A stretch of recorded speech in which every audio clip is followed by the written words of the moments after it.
the pilots start experiencing or noticing some changes in their gauges there. And they surmise that DB Cooper's got to be on the air stairs there because the gauges are kind of moving a little bit there. Right. And that lasted about 1 or 2 minutes, according to the co-pilot. And then basically what happens is it culminates in a bump, like a pop, kind of a pressure bump kind of thing as it was described. And so it's at that point that they later determined that DB Cooper did indeed jump from the jet, never to be seen or heard from again.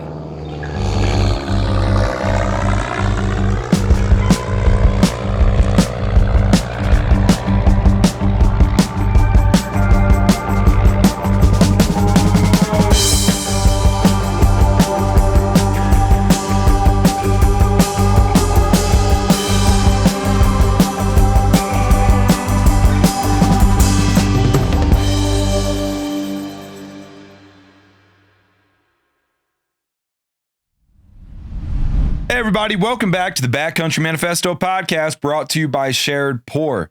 I'm your buddy out west, Hayden Samac, and today on the show, we are talking DB Cooper with DB Cooper expert Eric Ulis. Now, for those of you who do not know, DB Cooper is the perpetrator of the only unsolved skyjacking in U.S. history. It happened in 1971. Basically, he got on his plane, told him they had a bomb, demanded $200,000 in cash and a parachute, jumped out of the back of the plane somewhere over the wilderness of the Pacific Northwest. That's how it ties in here. And he got away. Now, whether he died on impact or, went on to live a long and felonious life, that remains to be seen. To give us some further insight into it, though, we have Eric Ulis, who is arguably the world's foremost DB Cooper expert. He's the founder of CooperCon. He's been featured in, everything from Netflix to CNN to the Discovery Channel to Popular Mechanics. And yeah, he's here to tell us the complete story about DB Cooper. So if you like last week's episode talking about something that may or may not be running around the Pacific Northwest, that being Bigfoot, you might really like this week's episode, talking about someone who definitely was kicking around the Pacific Northwest at one point or another. So, without further ado, our guest, DB Cooper expert, Eric Ulis. How are you, dude? I'm loving it, man. This is great. Love Boone here. This is all good. Yeah, no, this is fun. It's gonna be a lot of fun. I love talking about the case here and talking about all the possibilities. What could have happened with this guy? And I talk about this all the time. Like, one of the things that makes this case really badass, really cool, is that it's real. This guy is real. It was real. It really happened. The dude jumped out somewhere and disappeared into thin air. So it's a lot of fun. So let's, I'm looking forward to it. You and I have been hanging out for about, a day now. Most of our guests, they get in the night before recording, and, sometimes we go to dinner. Sometimes I've taken people to Yellowstone. We try and get out and do something with them to kind of get a feel for them. And what was interesting to me, and Boone is already out of the podcast, ladies and gentlemen. One of the things that struck me about you and hanging out was like, I feel a lot of people who are drawn to this sort of thing are a specific type of person. A lot of them are very like conspiratorially minded. A lot of them have strong political leanings one way or another. And the thing that's like totally fascinating to me about you is that you are neither of those things, man. You're like pretty darn up the middle, and you just happen to be super curious about DB Cooper. How did that? I'm trying to think of like the way to say it. What the fuck's my problem? Yeah, sure. That's a good one. There we go. Yeah. No, I actually am very politically, minded, that kind of thing. But no, I think, the interesting thing about this case, and I think this is not just with the DB Cooper case, but it's all mysteries, is, when they've gone on, like in the case of DB Cooper, it's been 53 years, it's unsolved. The guy's a complete enigma. We don't know anything about him at all. Don't have a picture of him, don't know his real name. What happened to the guy? Did he live or die? And it's, it's this human nature. People need answers. They need answers to questions. So the longer that something like this persists, that something remains a mystery, I think you tend to find people start gravitating toward conspiratorial explanations. Well, Yeah, sure. you know, it's impossible the guy could have gotten away with it, so the FBI must have been involved. He must have been involved in the, you know, some CIA black ops type of thing or something like that. And that's just not the way I roll. And I think I answer your question this way. I'll kind of go back a little bit into my background, who I am, the way I think, and then maybe that kind of give you and your viewers a little bit of an understanding. That's great. The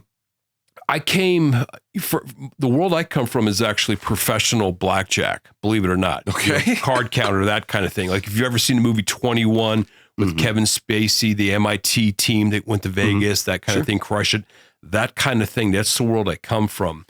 And you know, when you're playing professional blackjack, it's pure math. I mean, if you want to win, you don't want to get your ass handed to you. You have to remove emotion, and you basically approach it like a computer. I mean, it's pure math. It's completely objective as far as that's concerned. And it served me well over all the many years that I played professional level blackjack. And it actually played a significant part in shaping how I think of things, how I approach challenges, how I approached this case in particular. So when I kind of segued out of that eventually, because they didn't want me playing in their casinos and winning any more money off them, which is true. I mean, I got barred from a number of places in Nevada. You know, I've always been a naturally curious person. I mean, I'm the guy who was, you know, trying to figure out the Rubik's Cube when I was in high school and all that kind of thing, so that should give you an idea how old I am.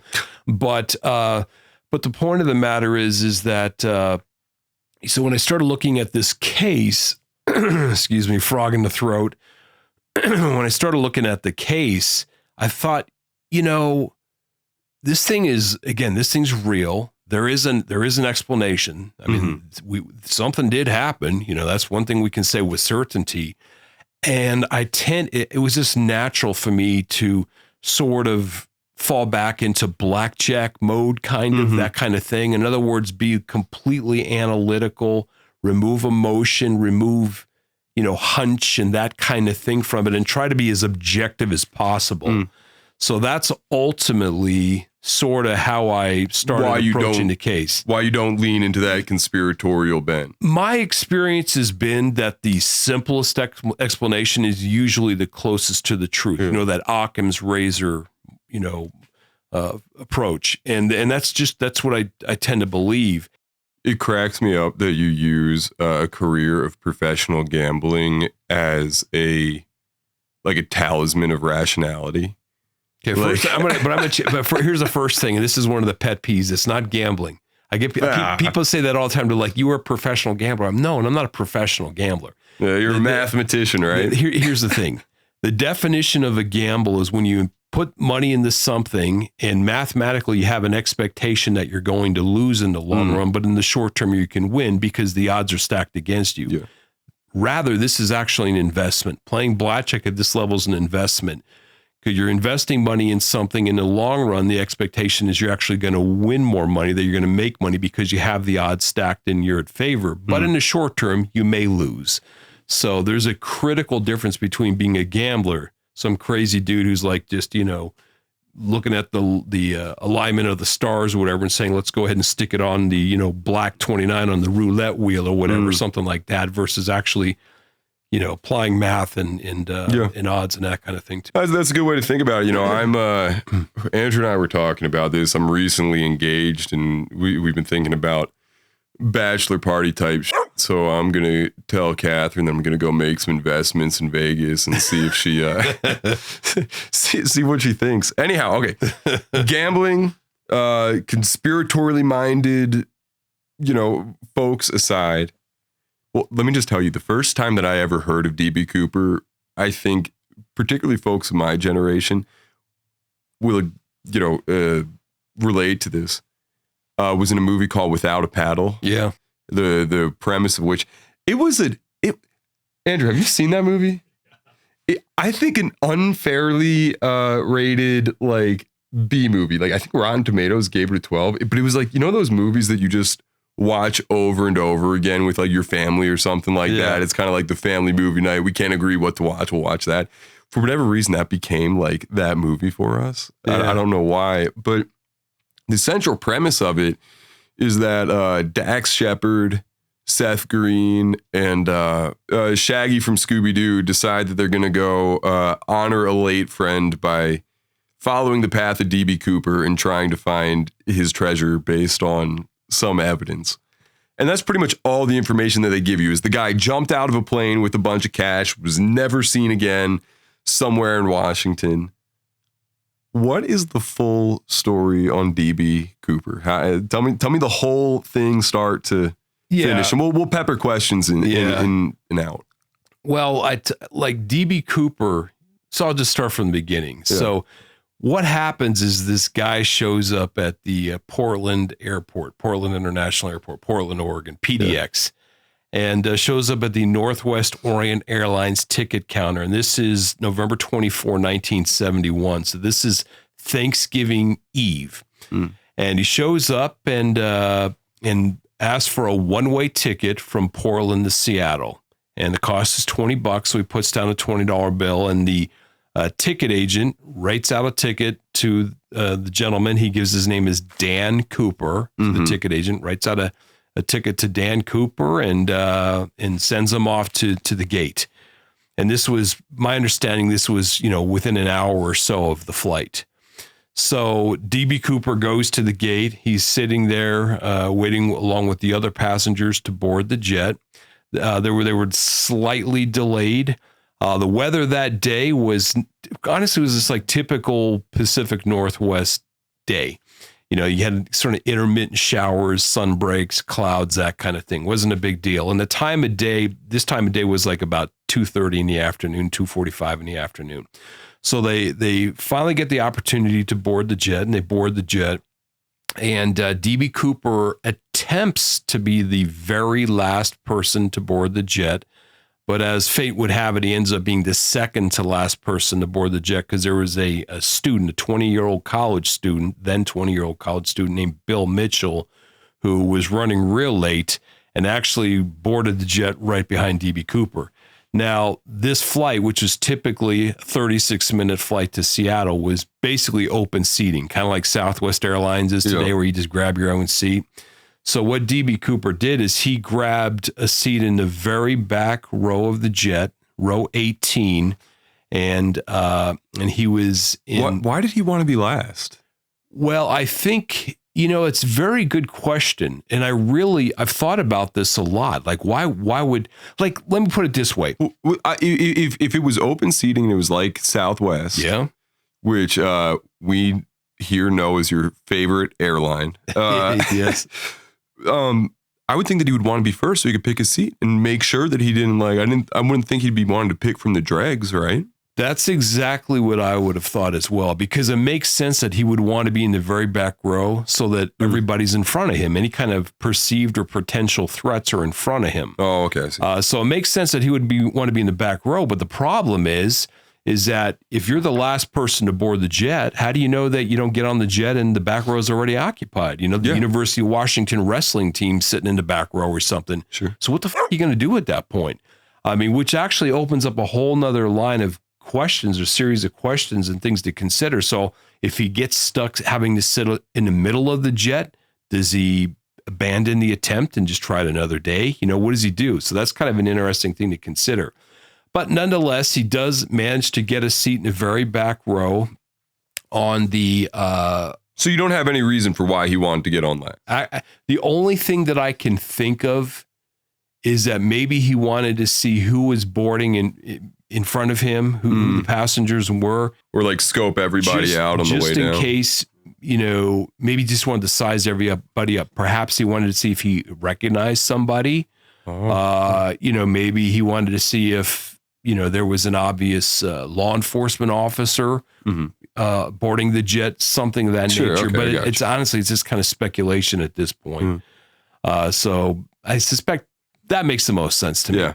But either way, so he does grab a seat in the very back row, and he's on the the right-hand side of the jet. He's in seat 18E, grabs a seat 18E, which is kind of the middle. Because basically the seating configuration is you have 3 seats, then an aisle, then 3 seats. This is a Boeing 727. So he's sitting in the back row. The person who boards last, that 20-year-old college student, is a guy named Bill Mitchell. He also grabs a seat in the very back row, but he sits on the other side of the aisle. So Bill Mitchell's sitting in the very back row with D.B. Cooper. And so D.B. Cooper orders a drink, a bourbon and 7-Up from the flight attendant as the jet is still on the ground. Yep. As the jet's still on the ground. So before it starts taxiing to the runway. Yeah, this is 1971. So things were a little different back then as far as service and that kind of thing. Sure. And so he gets a drink and takes his seat. And basically the jet eventually starts to taxi toward the runway to take off to Seattle. And it's at that point when D.B. Cooper turns around, he's sitting in that middle seat again in the back row, turns around and hands one of the flight attendants who is sitting on a jump seat that is in the very back of the jet. There's the 727 is unique because it has this very back cone area where if you go through this bulkhead door, which is where the flight attendant was sitting, there's a chair that's kind of affixed to the bulkhead door. But if you go through that bulkhead door, there's these stairs. There are these air stairs that you can actually deploy in the back there from the back bottom of the fuselage that you can either leave the plane with or board the plane with. So so he basically turns around and hands her this note, basically saying, in so many words, "Miss, I have a bomb here. I'd like you to come sit next to me." And yeah, I would have worded that a little bit different. Well, I mean, I have maybe like, I have some really nice things to say to you. Come sit next to me. Yeah, but that's not going to get her attention. Yeah, no. Well, the funny thing about it is when he handed her the note, initially she just put it in her pocket because she thought that he was making a pass at her, like handing her his phone number or something like that. Because I guess that was pretty prevalent back then. So he realized that she didn't read the note. She kind of just acknowledged receiving the note and put it in her pocket. So he kept on turning around, and she said that eventually it became obvious that he wanted her to read that note. So then she pulls the note out and reads the "Miss, I have a bomb, come sit by me" thing.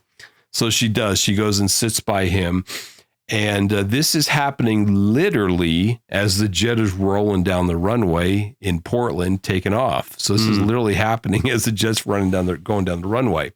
So she sits down next to him. He has on his lap a black attaché or briefcase, and he opens it up a little bit and shows her what appears to be a bomb in the briefcase there.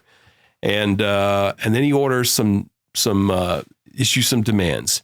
And basically the demands amount to essentially, I want $200,000 in cash. I want 4 parachutes, basically 2 front parachutes and 2 back parachutes. So he wants a total of 4 parachutes. Well, front parachute, back parachute, what is? Well, normally you'd have a back parachute. That's your main parachute, your primary parachute. And then you would have a reserve parachute that's on your chest. Huh. And typically they clip together. So you essentially, what he ordered, in effect, were 2 sets of parachutes. Right. So that's basically what he ordered, was the 2 front, 2 back parachutes. And he said he wants a fuel truck ready in Seattle to refuel the jet as soon as it lands. And he wants the money, the parachutes, and everything staged, everything ready in Seattle before he's going to let the jet land in Seattle. So she goes ahead and walks the note up. Now, as he's issuing the demands, she's actually writing it down on a piece of paper. So she, after all the demands have been issued, she says, "Is that it?" And he says, "That's it." So she walks up to the cockpit there and brings the note with D.B. Cooper's demands. And of course, at that point, everybody realizes just got real. They're actually being skyjacked. And so the jet obviously works its way up to Seattle. And one of the things is that D.B. Cooper didn't want any of the passengers to know what was going on. So the pilots got on and said they were having some mechanical issues. They had to burn off some fuel before the jet could land because it was going to take a little bit of time to get everything they needed. I should say one critical thing is that the jet took off from Portland about 3 o'clock in the afternoon, almost exactly straight at 3 o'clock in the afternoon. And DB Cooper said he wanted all of it ready within 2 hours by 5 p.m. So basically the jet, gets up to Seattle within half an hour, and it's not ready, of course. So the pilots kind of have to, fly around in circles, that kind of thing. Eventually everything is in place, but it's a little late. But nonetheless, everything is properly staged. DB Cooper gives them permission to land at Seattle. The jet does land about 5:40 p.m., so about 40 minutes late. Once the jet is landed, and I should mention that the jet has a total of 36 passengers, including one of whom is DB Cooper. Right. Plus there's a crew of 6 as well. So 36 passengers plus a crew of 6. So once the jet lands, DB Cooper orders, before he lets the passengers go, he orders one of the flight attendants to go collect the cash. So she goes out and brings on board the jet this 20-pound bag of cash, which is a cheap white canvas bank bag. Basically drags that on board, brings it back to Cooper in the back row. He looks at it and says, "This works," and at that point lets the passengers go. And then once the passengers are gone, they actually bring the parachutes on board. The jet's getting refueled and everything. And they don't know where they're going at this point. They have no idea what the next move is. They just know that this dude wants his plane to have enough fuel to go somewhere. Yeah, that's exactly it. So they were on the ground for a couple of hours there, basically. So was there, during this time that they're on the ground, was there any attempt to mess with this? Was there any attempt to disable something on the plane or figure out a way to storm the plane and get the folks out of there? Or were they just if this dude has a bomb, we're just not going to monkey with it? Yeah. I think the authorities did mess around in the sense that they insisted they were having problems refueling the jet. They had to have multiple fuel trucks. They were stalling. They were trying to figure out something. That's exactly it, is they were stalling. And I think that became pretty obvious to Cooper, and it became obvious to the pilots as well. And the pilots weren't too happy about that and ordered the authorities to basically stop around, get the jet refueled, and let's roll. By this time, the passengers are off. So he actually let 2 of the 3 flight attendants go as well at this point. So what you've got is a situation where you've got the 3 pilots up front, and in the back, you've got DB Cooper with 1 of the flight attendants. So you've got a total of 5 people. And what's his flight attendant's name? Tena Mucklow.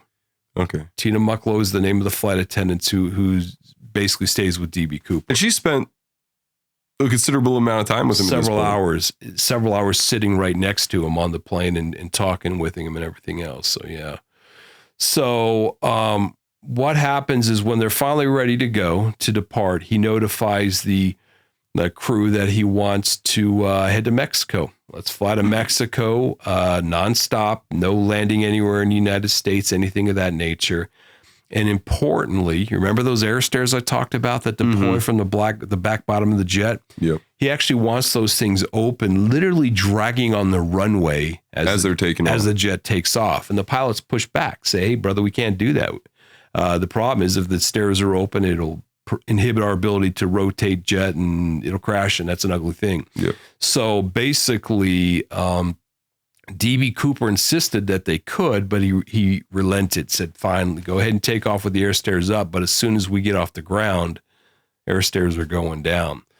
So the jet does take off, and DB Cooper has the flight attendant with him in the back, and within a few minutes of the plane taking off, he sends the flight attendant to the cockpit and tells her not to come out. So at this point, all 4 crew members are in the cockpit, essentially in the cockpit. So in addition to the 35, I guess, passengers, because 36, they've been released. Yeah, including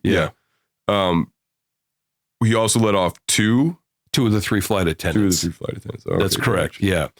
So the jet takes off. He sends Tena to the front, tells her not to come back, or anybody for that matter to come back. And so he tries to lower the air stairs, because the way you lower the air stairs, there's basically a handle that you kind of control pull in the back, and it releases the air stairs. Oh, so the reason that he wanted them open from the jump, like from the beginning, not from like the jump, was it because he was worried that he wouldn't be able to get I think that was part of it, is he figured that there may be some issues trying to getting the air resistance or whatever, that kind of thing. And that's actually what ended up happening is once the jet took off, he couldn't get the air stairs down. Yeah. So he actually gets on the interphone in the back and contacts the flight deck and says, hey, I can't get the air stairs down. So the pilot decides to go ahead and level the plane off and slow the plane down a little bit. And at that point, D.B. Cooper's actually able to lower the air stairs. Now, I should say that in addition to ordering the jet to fly nonstop to Mexico, no stops in the United States, he wanted the jet to fly basically no higher than 10,000 feet.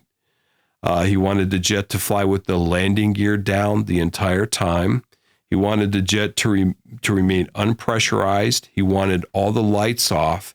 And very importantly, he wanted the flaps that are on the wings, deployed at a 15-degree, very specific 15-degree flap setting. So the jet was flying in a very drag-heavy configuration. Yeah, well, it's like, it's, when Andrew and I fly Cessnas a little bit, and it sounds like what we're talking about is basically the jet equivalent of a slow flight configuration. Yeah, that's exactly it. Yeah, so... And they had conversations about this before the jet actually took off from Seattle. And one of the things they talked about, the pilot said, hey, listen, man, we can't fly like that, dirty configuration, drag heavy configuration, 2,200 nautical miles to Mexico City nonstop. Yeah. We're going to have to stop somewhere in the United States to refuel. So there were some discussions about that. And ultimately they decided Reno, let's go to Reno, Nevada, ostensibly to refuel. And so the jet takes off, like I said, and he gets the air stairs down. And how does he get? Well, I guess the slow flight configuration like cleaned him up enough, or that's right. Yeah, so he was able to pull the lever, and the air stairs deployed just by gravity alone. Deployed because the air stairs weigh 500 pounds, so that's pretty good amount of weight there. Sure. And the jet was flying about 200 miles an hour at this point. So, but once he got the air stairs down, the pilots went ahead and worked the jet up to 10,000 feet in altitude and leveled off at 10,000 feet. And again, they've got the landing gear down. They got the flaps at 15 degrees, flying about 200 miles an hour. And as the jet was flying south, it's still insanely fast to be jumping out of an airplane. It is. It's crazy when you think of it. And one important thing to consider too is that D.B. Cooper didn't give them a flight path. It's not like he said, "Hey, fly back to over Reno and then over Eugene and then over to Reno, or Portland to Eugene to Reno or anything." He just said, "Let's go. Okay, we'll refuel in Reno." And it was so they were wide open. They could do it however they wanted to do in terms of flying down there. So as it were, what they decided to do is they took off and they just flew back over Portland, continued basically due south.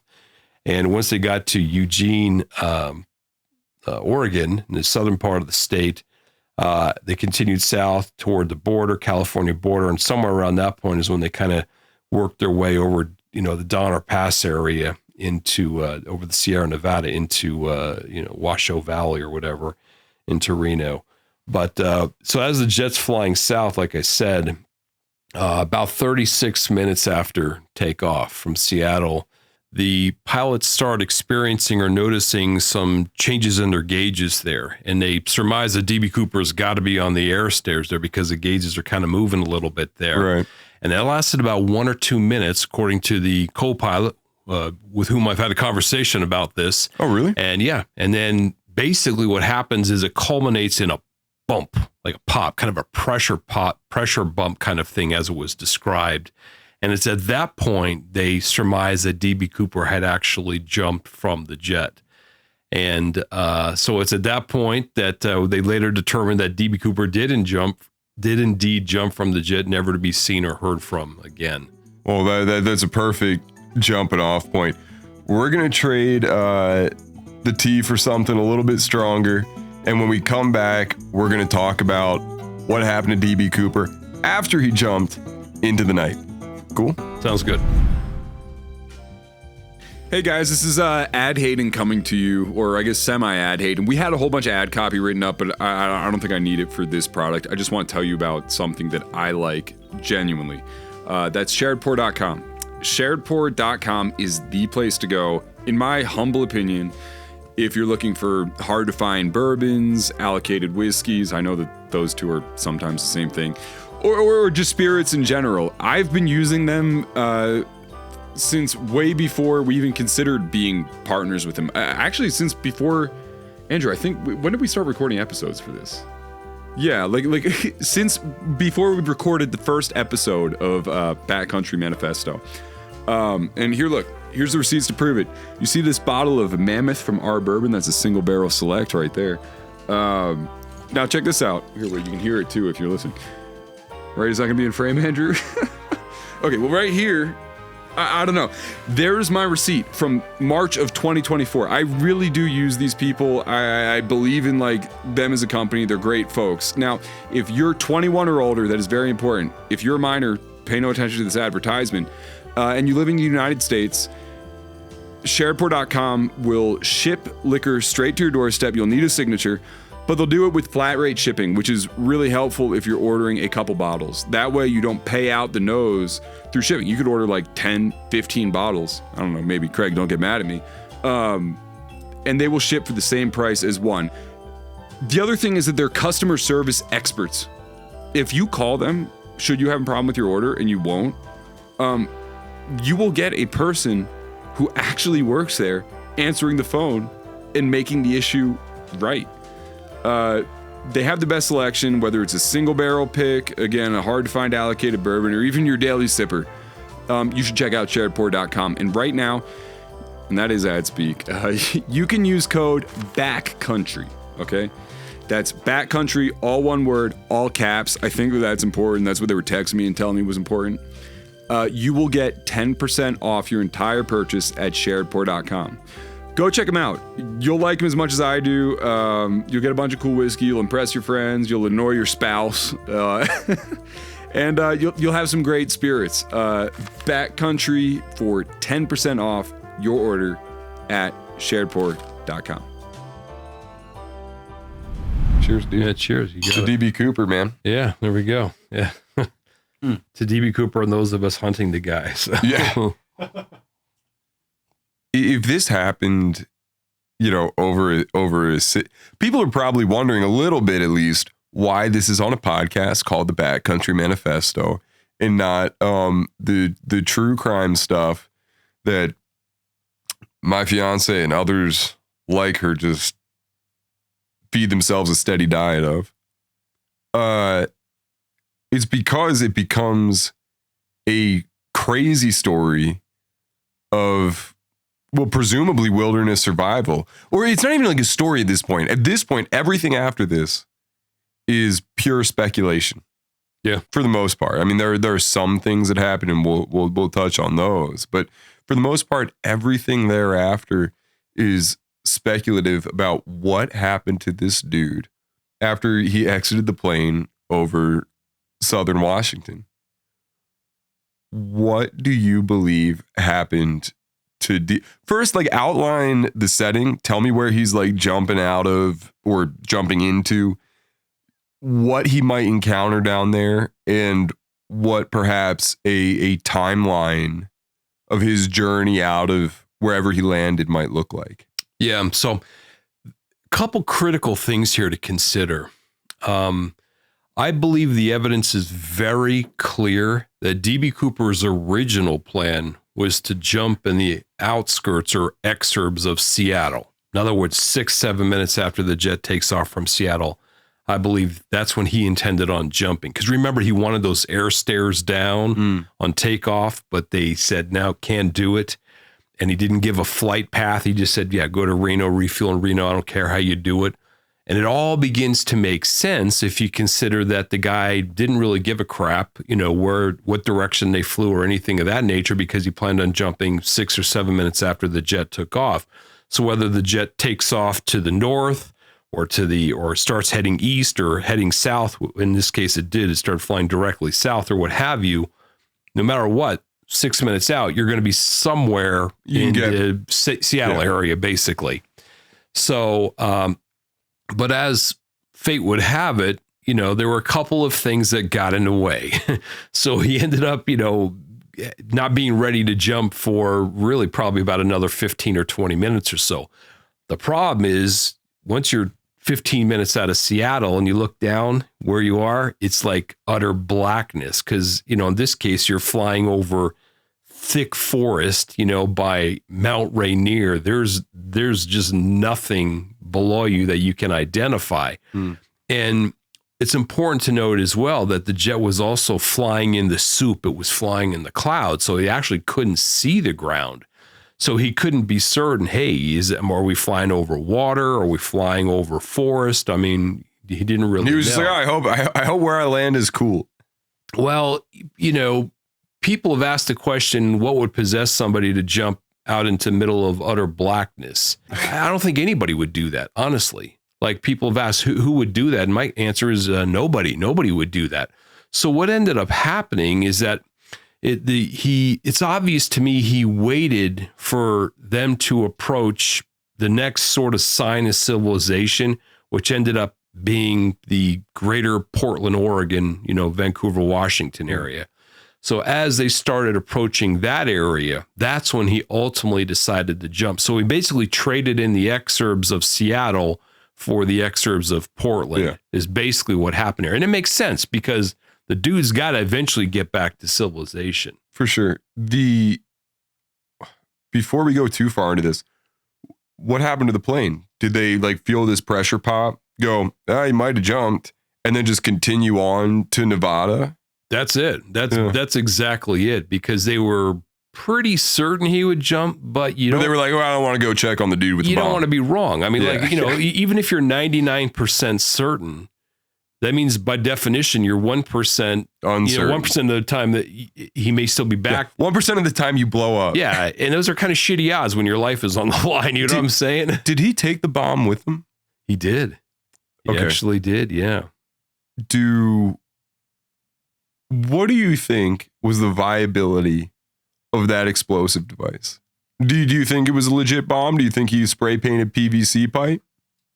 I think there's basically a 0% chance that the bomb was real. Yeah. Primarily because it didn't have to be real. Yeah. What the fuck you need a real? Again, it's blackjack, man. It's odds. It's like at the end of the day, you could call that bluff. If there's a 50-50 chance, or it's 90-10 chance, I mean, you can't take those odds. You've got a jet that's worth millions of dollars. You've got passengers, obviously lives on the line. You're not going to take that chance. Even if there's a 1 in a million chance, it's just give the dude his $200K and we'll catch his ass later on. Yeah. I mean, fuck it. Let's just, let's play it because back safe. then they were still paying people who, now it's like, oh no, we don't negotiate that way. But you just don't have that kind of, skyjacking stuff nowadays. But so I think the chances of it being real are damn near 0%. And I think most people tend to think it was probably like road flares, road flares kind of taped together with, a dry cell battery and a couple wires, and there you go. I mean, that's good enough. That's all you need. That would convince me. Yeah, I mean, I may be looking at it saying, I'm pretty sure it's not real, but I'm not going to fucking, gamble my life on it. I'm not going to roll the dice. Okay, so DB Cooper jumps out of the plane, presumably around, the greater Vancouver, Portland area. Yeah. He takes the bomb with him. Yeah. And he's off into the night. Yeah. Number one, the logistics of jumping out of a plane going 200 miles an hour, I'm sure that's something that you've considered. Not a big deal, honestly. No, not a big deal. No, because as it worked out, the parachute that he used, because obviously strapped one of them on his back, was an emergency rig parachute, and it's designed for military pilots who have to eject. There's a problem with your plane, you got to eject. And that thing is designed to literally deliver you to the ground alive if you jump out at 500 miles an hour, that kind of thing. So 200 is nothing. That parachute is not going to fail. And this is important. This is an important statistic here. There's been a lot of research that's been done on the copycats, because once DB Cooper jumped and got away with it, of course, there's a lot of bright guys out there. They're thinking, hey, you know what? I can do this. You know, I can cash in on. So you had several copycats that did this. Notably, most of them had never jumped before. Because, and that's important because people think, oh, DB Cooper had to be some sort of like skydiving expert or whatever the case is. Well, if you look at the copycats, most of the guys had never jumped before, never put on a parachute before. Every single one of them survived. Not a single person died. So really, actuarially speaking, just looking at it, is highly likely that DB Cooper survived. And it's also reasonable to assume that he didn't have any experience whatsoever. He just thought, yeah, I'm just going to give it a shot, one-time deal. So, so that's, basically where he landed. We know basically 8:13 p.m. he was sort of, that Vancouver, he was probably, Washington area. Yeah. Now there's some discrepancy. There's like, here's the problem. The problem is that this is 1971. Like if he tried this, nowadays, it's very easy. They could just go push rewind on the radar screen and see precisely where the jet flew and where the jet was at 8:13 p.m. and therefore what the drop zone is and everything else. Well, 71, they didn't have anything like that. After the jet lands in Reno and they realized DB Cooper's not there anymore, they had to figure out, okay, where did he jump? Well, the first thing you got to do is figure out, where did the jet actually fly? What was the flight path? And so they tasked some guy, and we don't really know who, but, some dude, relatively low-level guy, I'm sure, to crunch radar data, and cobble up basically the flight path, where the jet flew. So they came up with a flight path. The U.S. Air Force came up with a flight path for the jet about a day later. They handed it to the FBI, and they estimated 8:13. The jet's approximately here. Therefore, let's search this grid area of land, which happened to be, north of Vancouver, Washington, a little south of Ariel, Washington, basically the sticks. I mean, there's a lot of forest there. What's the search area like that we're talking about? Most of it is wooded, pretty heavily wooded. There are some open fields and that kind of thing. But about how many square miles? I'm trying to think what the original search area was. I want to say it was about 20 miles long, and I think they're about 4 miles wide. So I guess you're talking about 80 square miles is if my memory serves me correctly, there about 80 square miles. So they started searching that area, and the problem is they never found anything. They never found anything at all to indicate that he was ever in that area. And you can kind of like explain it away after 1 or 2 weeks, or maybe even a month or two. He landed in. Is that in the?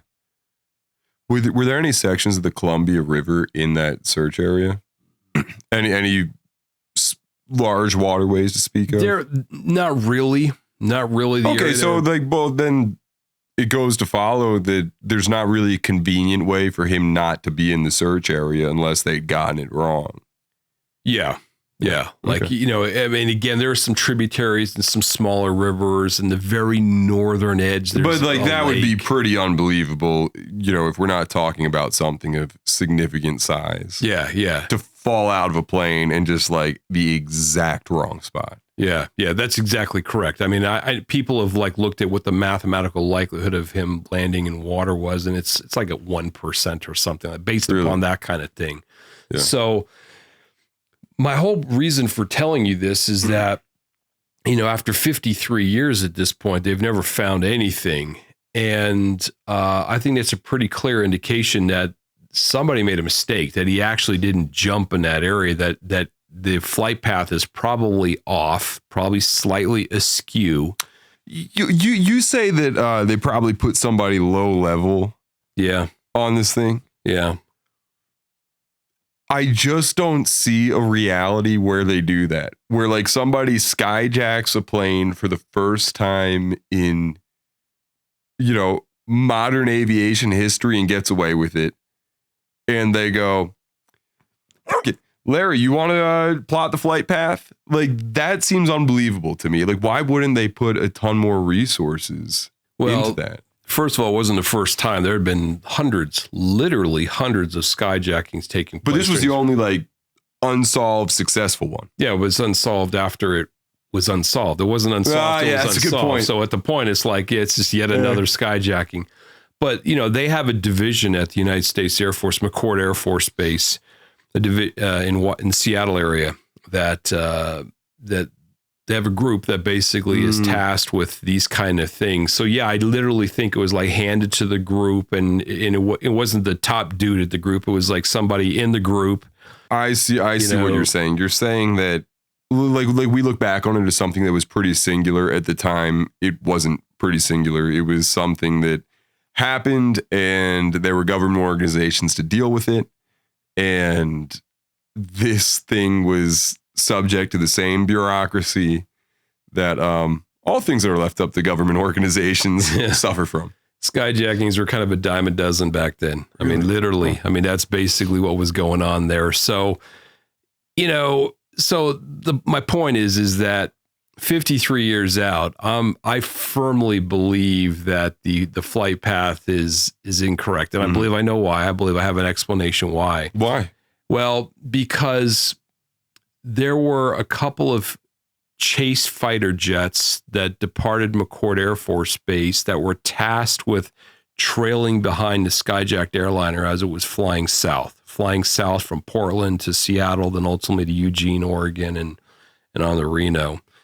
The problem was that they used F-106 fighter jets, two F-106 fighter jets, and they couldn't fly as slow as the airliner. The airliner was flying 200 miles an hour. They were basically making essentially S-turns. The two of them were making S-turns behind the airliner. Now, it's very important to note that there was never any visual contact with the airliner at all. So, because the airliner, this is at night, they're flying in the clouds. They're flying instruments. And yes, and they're flying, they're at least 6 miles behind. So they were getting dictated. It was the air traffic controller, a gentleman named Cliff Ammerman, who I know quite well, who was actually relaying the navigational information to the Air Force pilots, saying, turn right 30 degrees, then turn left, 60 degrees, and turn, that kind of thing. He was directing them to, how to fly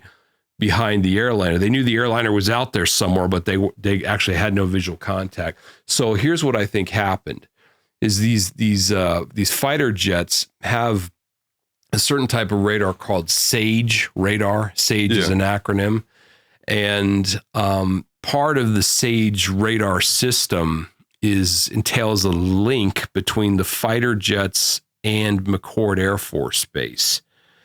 And I believe that what happened, I'm just speculating here, but I think this is probably what happened, is that when the Air Force was tasked with figuring out the track that the jets flew, they naturally, the person who put together the data, naturally looked at the SAGE radar data that was coming in from their fighters directly, thinking that their fighter was directly behind their airliner the whole way. Not realizing that they were actually making S-turns, a couple miles one side or the other, but also, very importantly, it just by coincidence, right about the time D.B. Cooper jumped, it's at that point that what they ended up doing is they ended up calling in an Oregon Air National Guard T-33 to take over the chase, because that jet actually could fly very slow. So as the T-33 took off from Portland and kind of swooped back in around behind the skyjacked airliner, again about 5-6 miles behind, shortly before that, those two fighter jets were actually directed off to the east by about 10 miles. They stayed in the theater. They were still sort of following generally, but they were 10 miles to the east, and they would fly past the jet and they would circle back around behind. That's kind of what they were doing to the eastern side.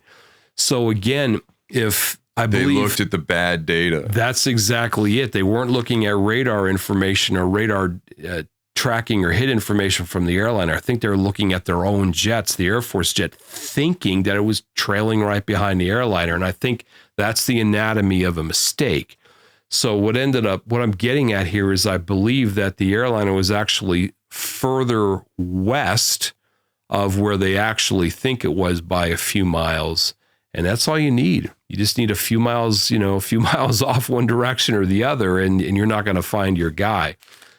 So obviously once they had the flight path in mind, or what they believe was the actual flight path for the jet, it was at that point that they sketched out a drop zone, an area that they figured D.B. Cooper likely landed in this area. So let's start searching from there.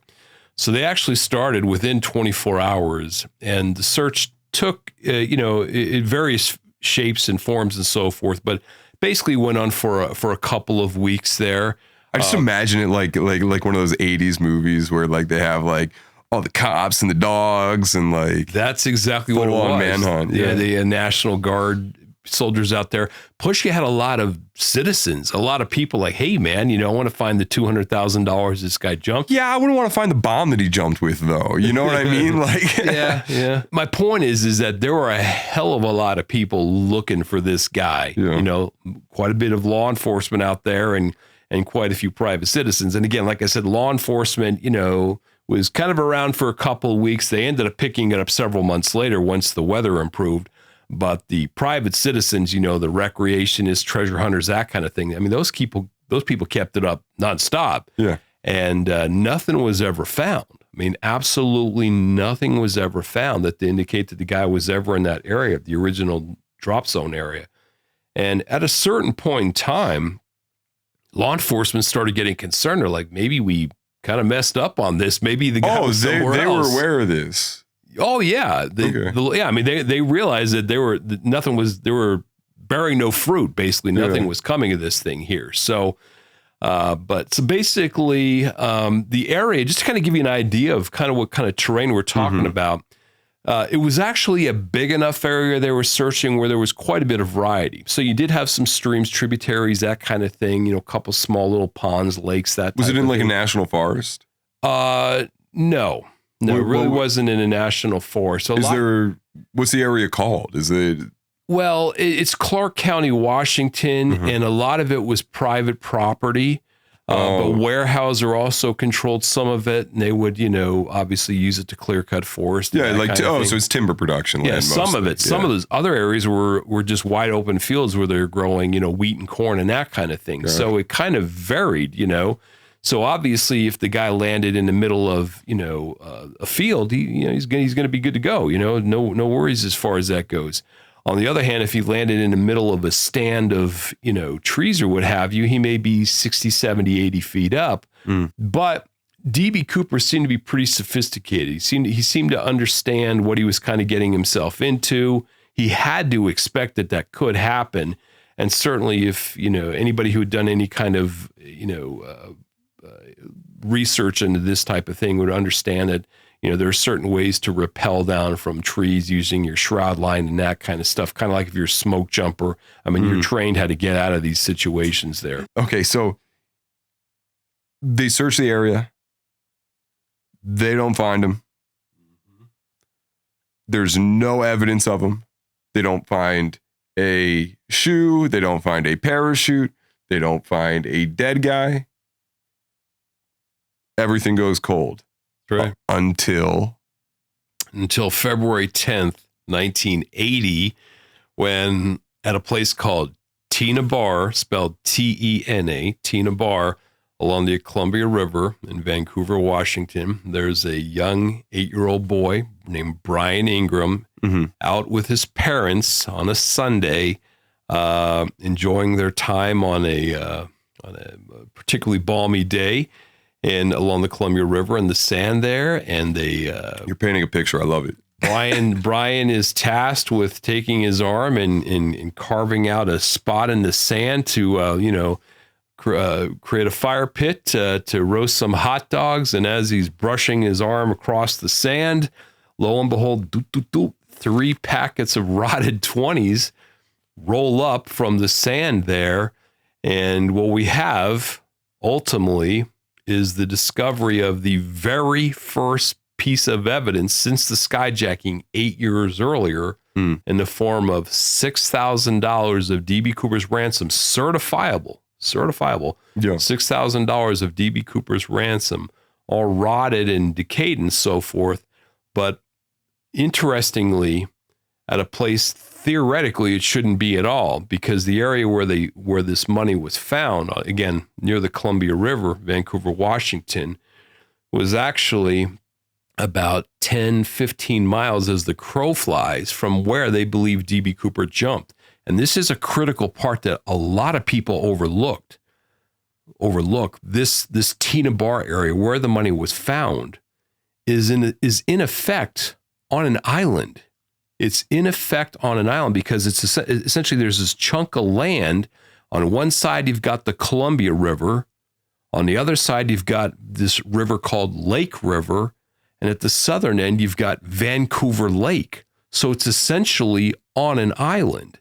So it's not as easy as simply saying D.B. Cooper landed where the FBI thinks he did, 15 miles away, and then just walked to Tena Bar and buried the money, because you could not walk to Tena Bar. He was on an island. You could walk to Tena Bar, but what it would have entailed is he would have had to literally walk south into downtown Vancouver, then head due north another 8 miles to Tena Bar to bury the money, then turn back around, presumably, and go back to civilization in Vancouver, Washington. So you're talking like the guy would have had to roll like 30 miles, and nobody would do that.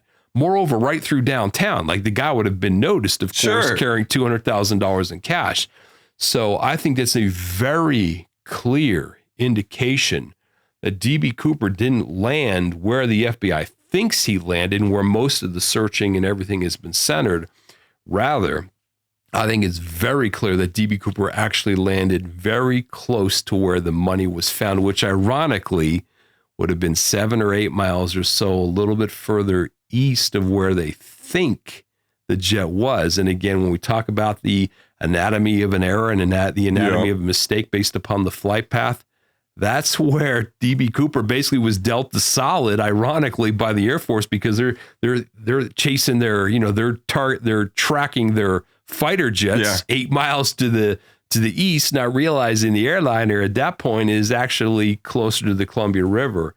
That's what I believe happened. And I've got a little surprise for you, man. Yeah, what's that? A little surprise in the form of one of D.B. Cooper's $20 bills right here. So, folks who are listening, you can imagine the state of this bill. There it is, right there. Based on, based on Eric's description.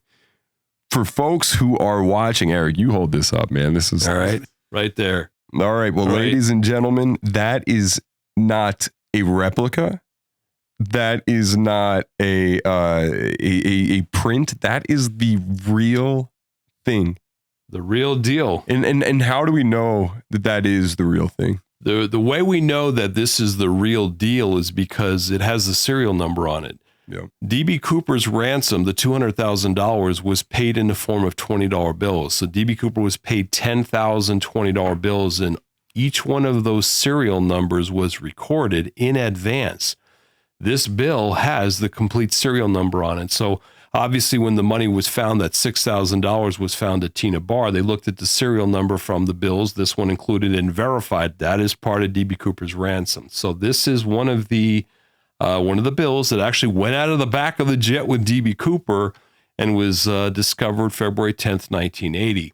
Now, what you'll see here is a bill that is about 75% rotted away. What that portion that you can still see accounts for about 25% of the total bill, the original bill. Interestingly, the wear or the rot of the bill is pretty uniform all the way around. You can see it really, I mean, it looks as if you took scissors and just cut away a 1-inch margin all around that rectangle. Kind of, yeah. Basically. It looks like you had a really good skill with like a lighter, because it does have that like sort of map-esque, like, it looks like how you would expect it to look. It has that like relict thing to it. And another interesting thing to note here is that the bill itself has actually shrunk. In other words, Here, I'm gonna give this to me. I'm gonna hold it up so people can. We'll screen this. I don't think we've done that before, but we can do it now. I want people to see you explain this as opposed to me just staring at you like a dumbass. And it's all good. So basically, not only is 75% of the bill eaten away, again, pretty uniformly all the way around the edge there, but the bill itself is actually shrunk approximately 10%. Really? Yeah. So obviously the bill was exposed to water for an extended period of time, or it was moist or was wet for an extended period of time. I didn't want to talk shit, man, but like I honestly did think that this thing looked a little bit smaller than I expected it to be. But I was like, money back then looks like, now it's like rainbow colored and has like crazy. It actually shrunk. Stripes in it. It actually shrunk. And I've taken it out of the, right now it's obviously in a plexiglass, frame or whatever to protect it, but I've actually taken it out. I've placed the bill in my hand and it's exceptionally fragile, as you can imagine. Yeah. Exceptionally fragile, very, very thin, very fragile. But yeah, the bill has shrunk as well. So it's clear that it was exposed to the elements for an extended period of time. I believe it speaks to the fact that the bill was actually buried probably the night of the jump. This is where I kind of get into my theories because, again, the official version of what happened in theories and that kind of thing differ for me. I'm right, though. Everybody else is wrong, the FBI included. And there you go. So, and I believe science backs me up as far as this is concerned as well. So, gotcha. So this is one of, quick, Andrew, what's 20,000 divided by 6, right? That would be, 6,000 divided by 20. That would be one of 300 bills. They found about $6,000, but it's important to note that. Well, they found about $6,000 and it was all in 20s. But this was one of the better examples. Many of the bills they're just fragments, very small fragments, or completely rotted away, basically. So you'd have like pieces of bills that were fused to other tops of pieces of bills. So in terms of the number of actual individual bills that kind of look like that were originally found, I want to say it was about 70. I think it was about 70 bills, something to that effect. So, you'll have pieces of other bills that are fused to the top of this that are obviously part of a separate bill, but I mean, to call it a bill is a misnomer because it's just a small fragment. Were these newly minted bills that they gave him? No. I was going to say, this one has like a little scribble on it. It says like MJ or something. Yeah, that's like the that. FBI agent who, when the money was found, there was an FBI agent who basically... Michael Jordan? Yes, it was Michael Jordan, as a matter of fact. Michael Jordan, the FBI agent. Yeah, he kept 23 bills and for his services. And so he... the agent initialed all of the bills as they were inventoried. Yeah, and the FBI had possession of them exclusively for about 5 years, but then the family who found the money, because they had to turn it over to the FBI, of course, they had to surrender it, sued the FBI, and ultimately a deal was worked out with the FBI where the FBI got to keep 14 bills of their choice. So the FBI selected 14 of the bills, and then the rest of the bills that were found were split evenly between the family that found them and the insurance company that had to pay out the $180,000 to the airline that was. So they could recover. Yeah, because the insurance company, a company called Royal Global or Global Indemnity, they ultimately had to pay what was $180,000. There was a $20,000 deductible that Northwest Orient Airlines had to pay, but the money was split evenly between the family that founded it and the insurance company. Now, interestingly, the insurance company is now defunct, and none of the bills that went to the insurance company, which went, I think, in 1986, if my memory serves me correctly, have never been seen from again. So I believe they're in a safe deposit box in Seattle. Well, this gets sick because I've talked with the attorney for the attorney for the insurance company who actually was part of the deal back in the mid 80s. He explained to me that when the insurance company went out of business, that all the files and stuff that they had there in Portland were sent to the corporate headquarters for the insurance company, which was going out of business. And I believe this was, I want to say North Carolina. Oh, dude, they ended up as bonuses for executives. That sucks. No, I'll tell you, you know what I think happened? What's that? Is I believe that the portion of the bills that went to the insurance company were sitting in some file folders or what have you, and ultimately were all destroyed. I think eventually, because, you know, after 7 years, 10 years, whatever, all that stuff can be destroyed. And I think that there was somebody who was tasked with destroying all the materials and had no idea that built into the files was.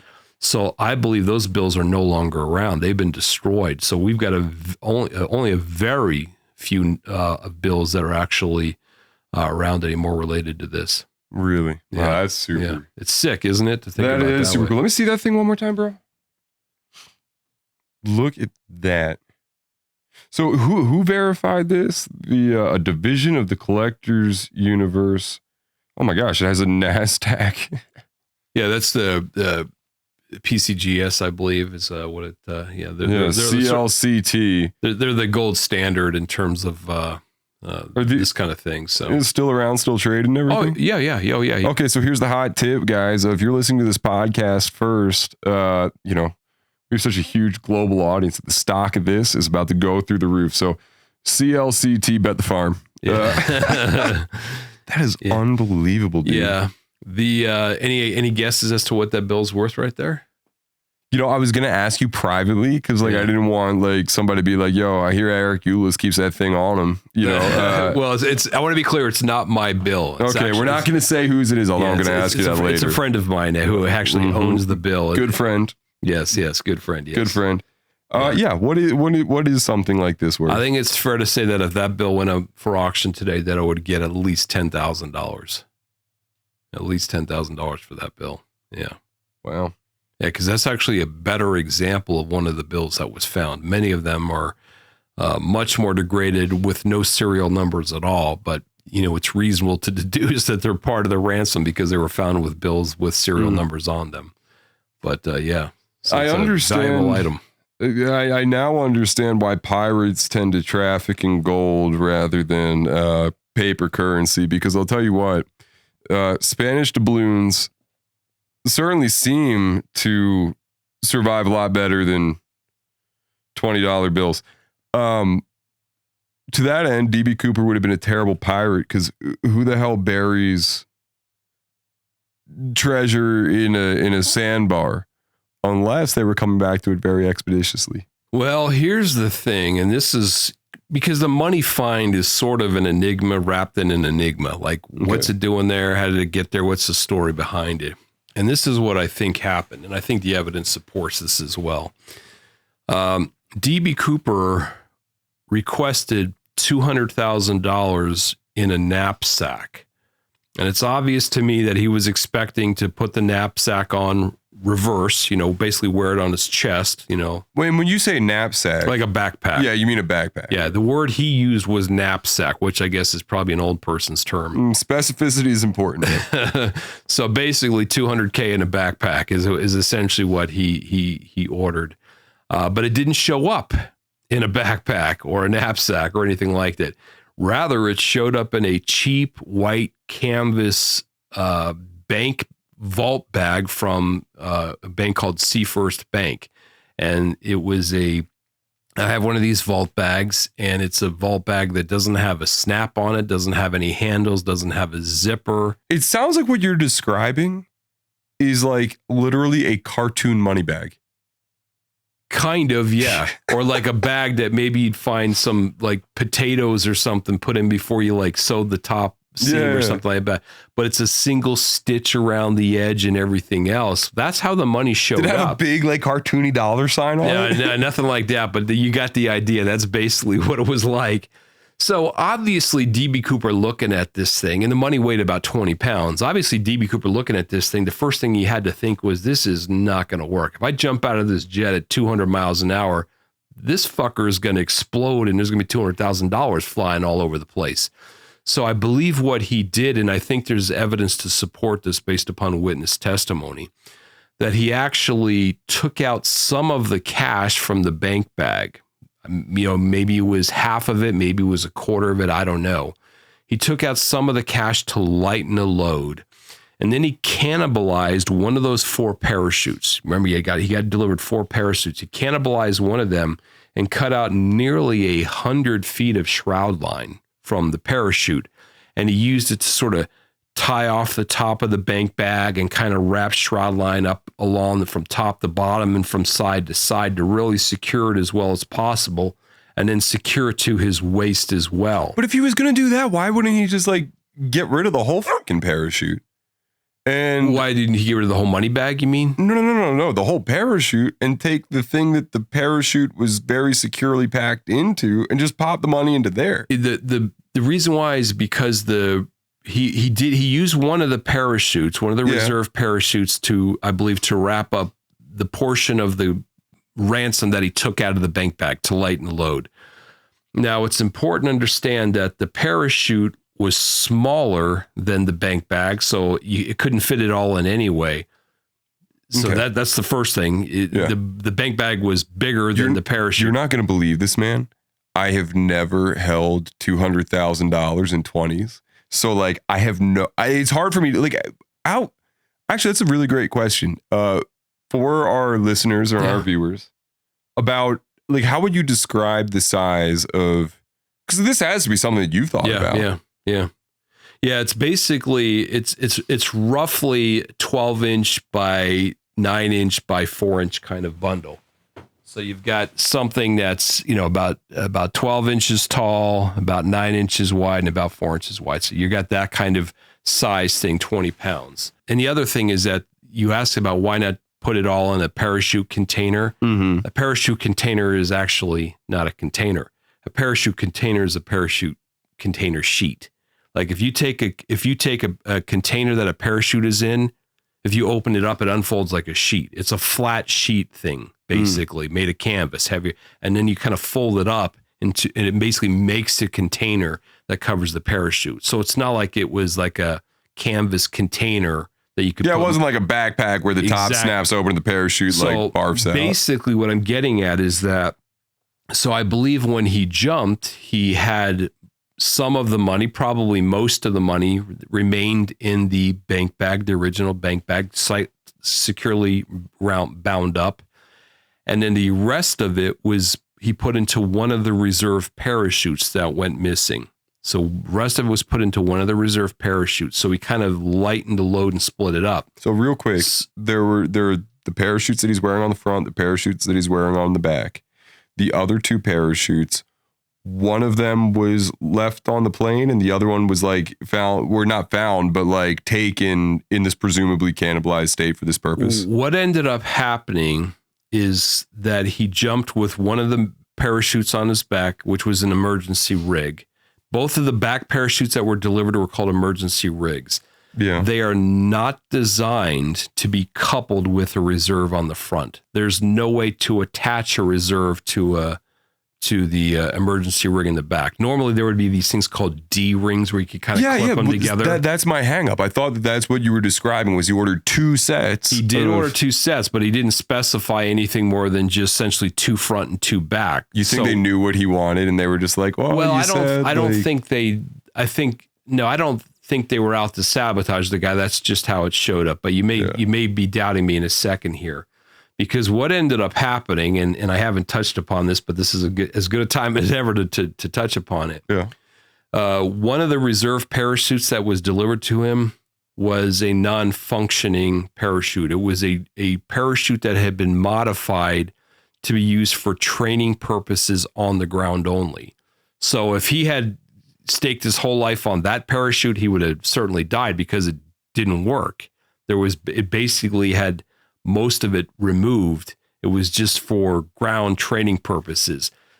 So what ended up happening is that when the jet arrived in Reno, there was one back parachute and one front parachute left on board the jet, meaning there was one back parachute, one front parachute missing. It just so happens that the front parachute that was missing, that presumably went out the door with DB Cooper, was that dummy reserve parachute, the one that was a training parachute.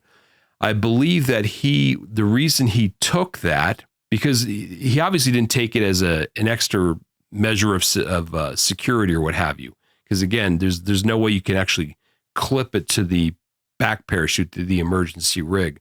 But I think he realized that was a particularly soft parachute. It wasn't tightly packed or reserved because it was just designed that way. A lot of it had been removed. So therefore there was extra space in that parachute, and that's where he could cram in some of that extra money. So we're kind of circling back full around. How do we account for this bill ending up on Tena Bar? I still want to hear about why he took 20s instead of 100s. Well, I'll get to that in a second. Okay. So what ends up happening here is I believe that he landed very near Tena Bar where the money was found. And when I say very near, I'm thinking like a mile to half a mile away. I think it was very close. In other words, I think the FBI drop zone is wrong. Mm-hmm. I think the actual drop zone is very near where the money was found. Is that a controversial opinion? It is a controversial opinion, but again, like I said before, I know I'm right and everybody else is wrong. But that's like the other thing too. Is like, why is that controversial if like there is money with a serial number in that spot? Like I would figure that it shouldn't be. It should be an obvious thing. Now I understand how it got to that point, which we can talk about here. But the point is that when he landed, and that's basically just open field, and outside of the searching that I've done in that area, it's never been searched. So I think the parachutes are still out there this very day, and I've tried to find them out there. I've searched a very small portion of it, but I think they're out there. But I believe that what happened is D.B. Cooper landed basically in a big open agricultural field, because that's what that basically is, that area there. And I think the first thing he did is he scurried to the edge of the woods, and he dumped the parachutes. Yeah. Dumped the parachutes, the back parachute, because he didn't need any more, and the front parachute, the reserve that contained a portion of the ransom. I think what he did is he extracted the ransom that he had packed into that reserve parachute and probably put the ransom packets in his raincoat, and the reserve parachute, the dummy reserve, he threw that parachute away somewhere as well, stashed it somewhere around there. Then he made his way to Tena Bar, to the beach, because obviously he realizes he's got to get back to civilization. I mean, people eat, people need shelter. So he knows he has to walk to civilization. Yeah, no, he's not going to. But you can't walk to civilization with carrying a 20-pound Sea First bank bag with $200,000 in cash, unless you want to end up in prison for 40 years. So part with a significant amount of that cash. Yeah. But he realized I got to stash this money temporarily. And the only thing that was really feasible to do was to walk, 2,000 feet to the sandy shore of the Columbia River, carve out a hole in the sand, throw the bank bag in the hole that's still tightened up with all the money in it, take out those loose packets that he probably put in his raincoat after he grabbed them out of the dummy reserve, probably threw those loose packets in that hole and buried it all up and rolled. So what happens is when he comes back, I believe months later, to retrieve it all, presumably under cover of darkness, he doesn't want to do this in the middle of the day, he pulls out the bank bag and everything else, he scoops around this hole, grabs some of the loose packets that he had thrown in there, but he didn't go, he needed to go like 2 or 3 inches to the left to find there's 3 extra packets still sitting there buried in the sand. He didn't do that. He overlooked them. And ultimately they were reburied and found, 8 years later in 1980. So I think that explains how the money ended up separate. So I think this was one of the bills. This is an example of one of the bills that was actually pulled out of the bank bag and put in the dummy reserve and buried as basically loose packets in the sand along with the bank bag. And obviously just went unnoticed in 1980. Now let's talk about the $20 bill versus $100 bill. Yeah, I was going to say, man, okay, now I'm going to put it to you. Why? He didn't request any denomination. He didn't request it. He just said $200,000 of cash in a knapsack. So he didn't really care how it was delivered. He knew it had to fit in a knapsack, so he knew it wasn't going to all be in ones, for example, or fives or what have you. But he did not request a specific denomination. It just so happens that they delivered it to him in the form of all $20 bills. So when you hear like he requested $200,000, a lot of times what I hear attached to that is he requested $200,000 in 20s. And that is not the case. That is not the case. And here's an interesting fact. That is actually reported on the FBI's website. The FBI has a website that actually sort of has a summary version of it. The FBI's website itself is actually wrong. The reason I know this is because under the Freedom of Information Act, starting several years ago, there have been tens of thousands of pages of original FBI files that have been released, something to the tune of about 30 to 40,000 pages at this point, which I have read. And it actually discusses exactly what the demands more and everything else. And there was no specific denomination requested. If, I have no doubt that you read everything released in that FBI Freedom of Information Act. Mm-hmm. And the reason that I know this is because you've gone through it and you want more information. And we're going to take another really quick break. We're going to come back. We're going to talk about the FBI. We're going to talk about what wasn't released under the Freedom of Information Act. And we're going to talk more DB Cooper in just a minute.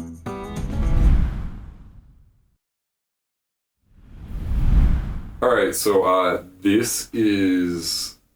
Hey, I'm going to pour you another drink. Is that all right? Okay. It helps me think, man. So yeah, absolutely. we got some fresh glasses. This is something called Elmer T. Lee, which is a really, really hard one to find and a really, really good one. Okay. So Cheers. So 8-year-old Brian finds the money. They identify it as bills from the DB Cooper skyjacking. And although it is 8-10 miles from the original search area, there is a lot of renewed interest in this case, which up to this point hadn't had any real compelling lead since the plane landed in Nevada. Yeah, that's right. Yeah, I think it's a fair description there. It's interesting because, first of all, a little bit of trivia. The money, the skyjacking took place on November 24, 1971. The money was found February 10th, 1980. So it was precisely 3,000 days to the day that the money was found. And of course, the FBI started, they cordoned off the beach and started seeing what they could find. Was there any more money there? Was there anything else to be found? And they didn't find anything else. One of the things that they did, talking a little bit about the FBI investigation, because finally, yeah, like you said, some new life was breathed into the case at this point. They hired a guy named Dr. Leonard Palmer from Portland State University, who was an expert on like strata and that kind of thing, to kind of analyze the beach and see if they could determine, well, how long has that money been sitting on the beach? Again, it's been 3,000 days. And so Dr. Leonard Palmer analyzes the beach strata and determines that the money, those 3 packets of 20s, this one included here, this bill included, was found on top of a layer of dredge spoils that had been placed upon the beach in August of 1974. So he's saying that the money was on top of a layer of dredge spoils that had been dredged from the Columbia River, because they want to keep that channel open. Yeah. There's a lot of shipping traffic there, that had been placed on the beach and had been spread out on the beach in August of 1974. Remember, the skyjacking took place in November of 71. So they're all scratching their heads saying, how does that happen? Mm-hmm. So they started thinking, well, what must have happened is that the money that DB Cooper must have landed in an area somewhat different than what they originally planned, what they were originally thinking, that it was actually further east, south and east of where they were originally thinking, that he must have landed in this area called the Washougal area, which has some rivers and that kind of thing, tributaries that end up in the Columbia River, and that he must have died up there. The money bag was sitting up there. Then at some point, the money got swept into the Columbia River and then kind of worked its way 15 miles down the river to Tena Bar and deposited and all that other kind of stuff. And that was the prevailing thought or at least one of the theories, compelling theories, for about 28 years, actually. So what could you possibly offer as a counterpoint to that? Well, here's the thing, and this is where the citizen investigators like myself have really moved the ball down the field. There was a gentleman, a paleontologist, scientist named Tom Kay.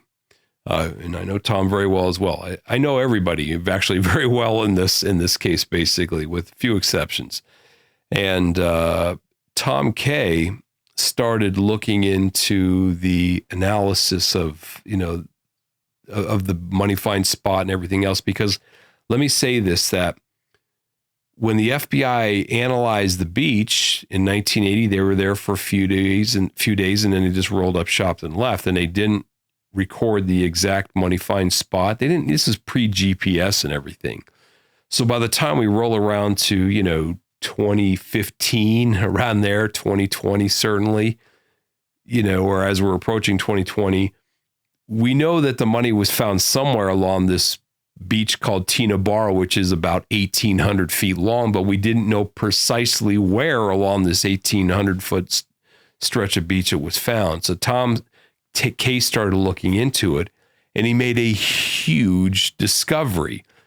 The discovery was in the form of high altitude images of Tena Bar that go back to even before the skyjacking itself took place. So there are high altitude images of, from different years of the beach and so forth. Images taken, when you say high altitude, you mean images taken from an airplane? From an airplane, okay. Yeah, exactly. GIS survey type of stuff, that kind of thing. And he actually came across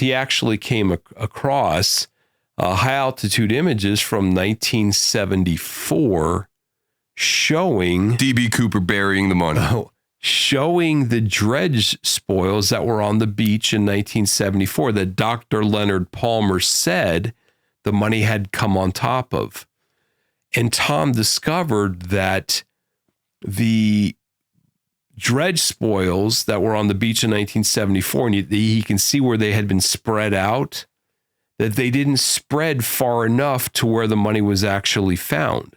So what I'm getting at is that Tom Kay discovered that Dr. Leonard Palmer was wrong, that it wasn't actually on top of dredge spoils from the 1974 dredge, because we can see that where the 1974 dredge was placed on the beach, and it wasn't where they believe the money was found. And Tom had identified a spot that he thought was the money find spot. I later went back in 2019 and actually discovered the real money find spot. Tom was actually off by a couple hundred feet himself, but I identified the real spot. But the larger point is that, indeed, those dredge spoils from 74 were never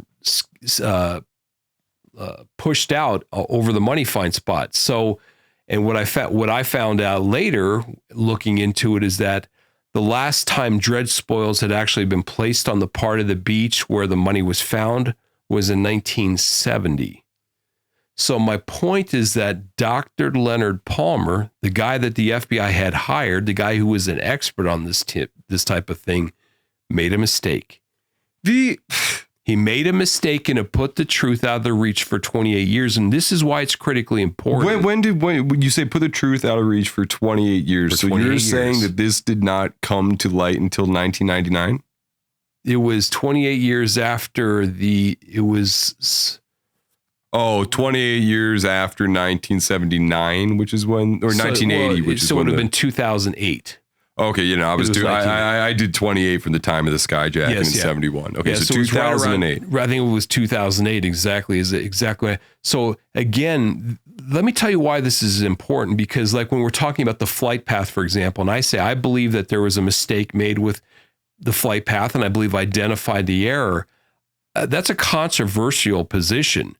And people, I can't tell you how many times I've heard the United States Air Force, plotted this thing together. You would think these guys know how to do this stuff. They're responsible for tracking the Soviets back then. And you're pointing to this as an example of like, look, the experts get it wrong, and they've got it wrong in this case multiple times. People are not infallible. There are a number of mistakes that the FBI has made over the years, and in this case, this was an expert they had hired, but it's the FBI nonetheless. And as we talked about earlier, despite operating within an arena where a lot of conspiracy theorists also toil, you are not like a conspiracy dude. We talked about in the beginning. You're like, yeah, FBI, they got the JFK thing basically like dead nuts.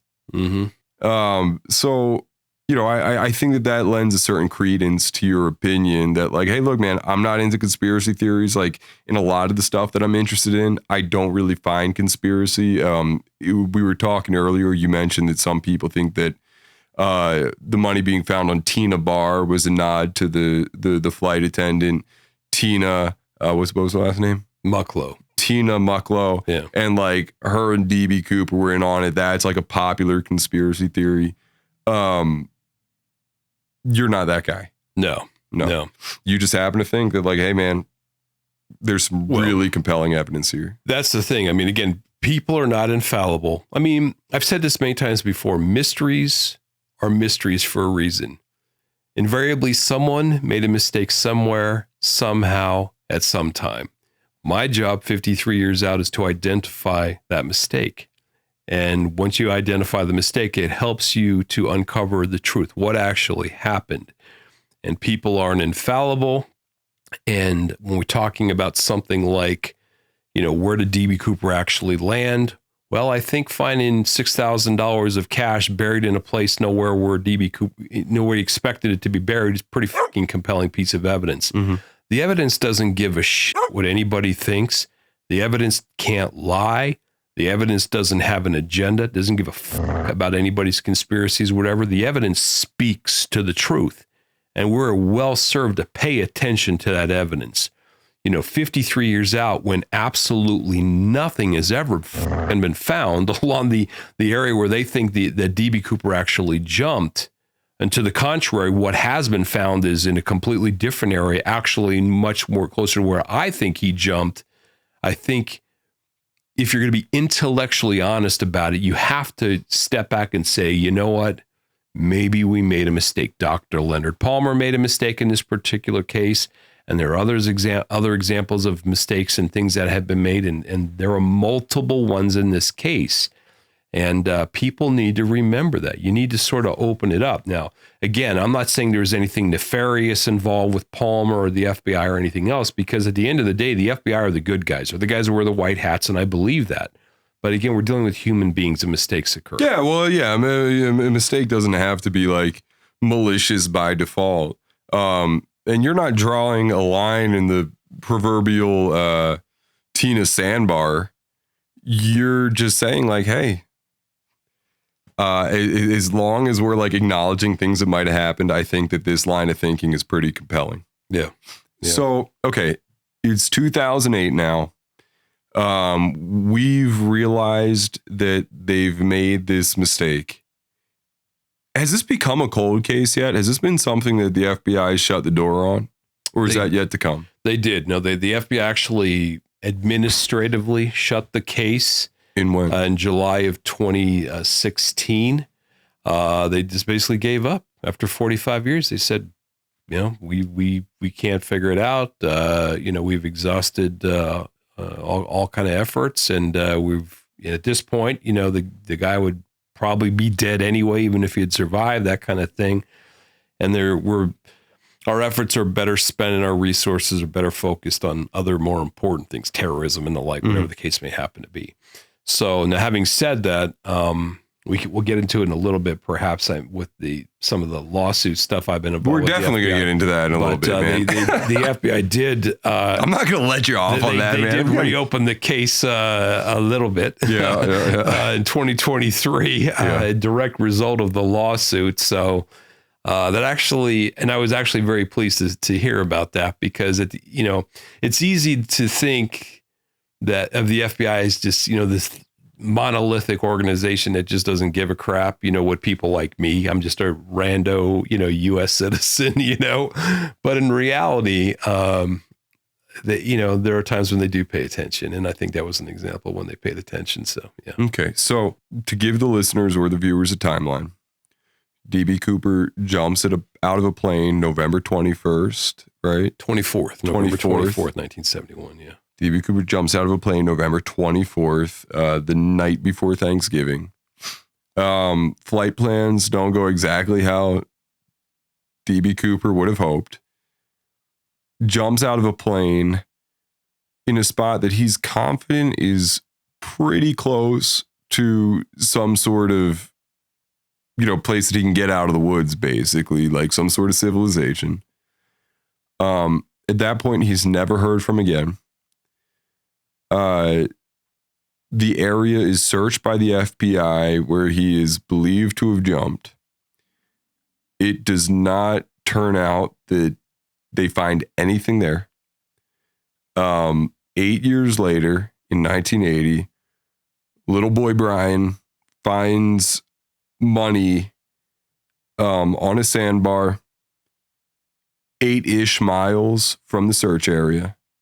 I would say more as the crow flies, a dozen to 15. Okay, 12 to 15 miles from the search area, which coincidentally is somewhere you contend is more likely to be the actual flight path due to a number of extenuating circumstances, like these jets, not being able to enter slow flight to match the plane. So they had to do all these S curves. So that kind of like had them deviating back and forth to stay like basically parallel to the plane that DB Cooper was on. That is the best clue that comes out in the entire case. Shortly thereafter, they hire a guy from the University of Oregon. Portland State University. Okay. Shortly thereafter, they hire a guy from Portland State University to analyze the geological stratum where this money was found. That guy determines that the money would have been found on top of some channeling refuse that had been dug and placed on this sandbar in 1974, which would have meant that had it been the direct product of DB Cooper, which it was already established it was because those packets of money had the serial numbers to match, it would have had to have weirdly been buried later, or it would have had to come downstream and hung up on the sandbar and then be buried organically sometime after 1974. Nothing really happens thereafter until 2008, when it is determined through looking at aerial photography cross-referenced to the location where the money was actually dug up, that the guy from, I'm going to call it Oregon State again. Portland State University. See, that throws me off because Portland's not a state. Anyway, Portland State University was wrong. The refuse from this channeling operation was not deposited in the place that he had posited. There's a pun. It's 2008. Now all of a sudden there's the second compelling clue in the last, how many years to that point? 37 years, I guess. Yeah. So what happens thereafter? The FBI is now like, oh, okay, cool. We're going to go back and investigate. Or are they just like, dude, it was so long ago. Like, everybody just needs to drop it. Well, the thing is, by the time 2728 rolls around, well, actually, this is important because it was 2006, I think 2006, when there was a special agent, FBI special agent, a guy named Larry Carr, who's now retired, was given the case. And I know Larry well. And you know everybody well, bro. I know everybody well except DB Cooper. Yeah, well, I don't think anybody knows DB Cooper particularly well. Any case, so Larry Carr was very innovative as far as being an FBI agent is concerned. At this point, the case is cold. Like we're talking Mount Everest cold at this point. You know, I mean, there's just nothing going on with it. So Larry decides, you know what?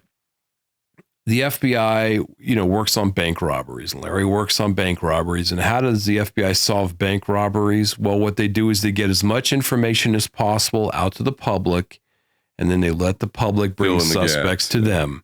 That's exactly it. And Larry Carr thought, you know what? This skyjacking is basically a bank robbery in the sky. So why don't we roll like that? Let's get as much information as possible out to the public, and let's see what happens. Let's let the public bring information suspects to us. Part of that whole endeavor involved eliciting or enlisting the assistance of Tom Kay, my friend Tom Kay, and a couple of his colleagues as well, who were in the scientists, that kind of thing, and giving them special access to the evidence that remained in FBI custody. And so, of course, Tom and his colleagues got special access on a couple of occasions to the evidence.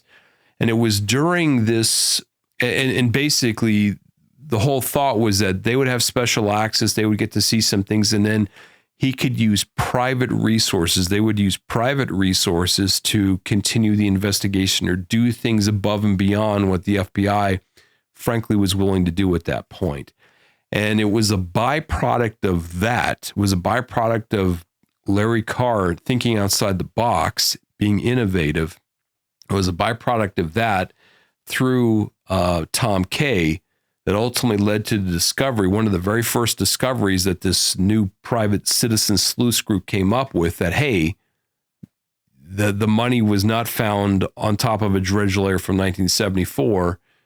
It was, was found somewhere else, which again, all of a sudden put the truth back within reach. And again, when I discovered that the money was on top of a dredge layer from 1970, I immediately recognized what I believe happened is the money was actually buried the night of the skyjacking at that beach. And we don't have to account where was the money for 3 years before 1974 rolled around. All of a sudden, the night of the skyjacking itself, the money could be buried there. I think that's exactly what happened. So, so that's, that was the first really big discovery on the part of the citizen sleuths. Tom Kay is his group in particular.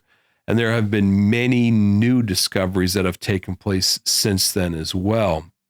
One of which, going back to this bill right here, the one that I pointed out here, this is a recent discovery, relates to an analysis of the bill, and in particular, some of the microorganisms that are on the bill. More to the point, Tom Kay in recent years discovered that on that bill, the one you're actually holding in your hand, that on that bill, there were these things called diatoms. Diatoms are like very fragile glass organisms that bloom in the Columbia River and other waterways across the United States. And the species of diatoms vary from season to season, and they also vary from waterway to waterway. So what Tom discovered is that the species of diatom found on that bill wasn't a diatom of the winter variety when DB Cooper jumped, but rather it was a species from the summertime. So what that tells us is that bill, the one you're holding right there, actually did get exposed to the Columbia River, but not November 24, 1971 or during the winter. It had to be in the summertime, some months later. So it brings us new evidence. It brings another layer to the riddle of what actually happened. And Wait. So that seems shitty again. Like like, it's very neat to be like, okay, well, this got buried on this sandbar at this particular point in time. And you're telling me that the diatoms suggest that it was buried some 3 months later. Is that what you're saying? No. Am I like totally misinterpreting this?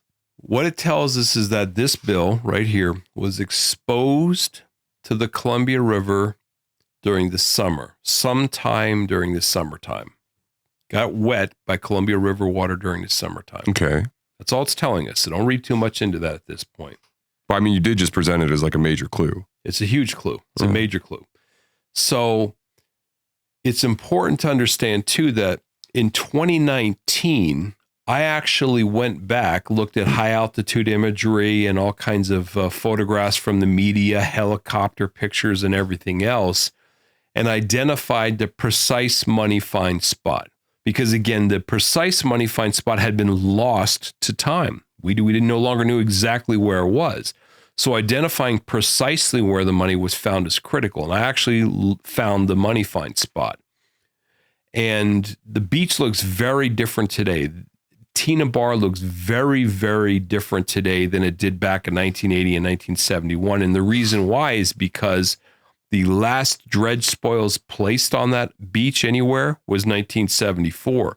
So Mother Nature has had her way with that beach, and there's been an enormous amount of erosion over the intervening decades, and it has completely reshaped that beach. So what we basically learned, and I'm losing my train of thought here momentarily, but basically what we learned here is that, okay, where the money was buried was about 50 feet from the water's edge under normal conditions, and it was at an elevation approximately 9 feet above the level of the Columbia River under normal conditions. Yet, this bill somehow got wet. This somehow got wet by the Columbia River during the summertime. So, by definition, if you are going to argue, or if someone's going to argue, well, this must have washed up from the river and got buried by the river, it had to have taken place at a point when the river was high enough where it reached the money find spot, because the money find spot was above the level of the river. It wasn't right on the edge of the river. It was off the river. And so I started looking into historic floods along the Columbia River. Like, I can look back and you can determine how high was the river and so forth. And I determined that between the day of the skyjacking, November 24, 1971, and when this money was found, February 10, 1980, that there were only 2 times where the Columbia River had flooded to that level and gotten to the level of the money find spot. One was June of 72, 7 months after the skyjacking, and one was July of 74, so about 2.5 years after the skyjacking. So what does that tell us?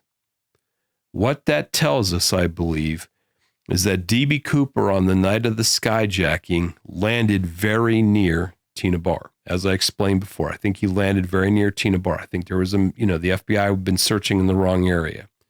He knew he needed to bury the cash.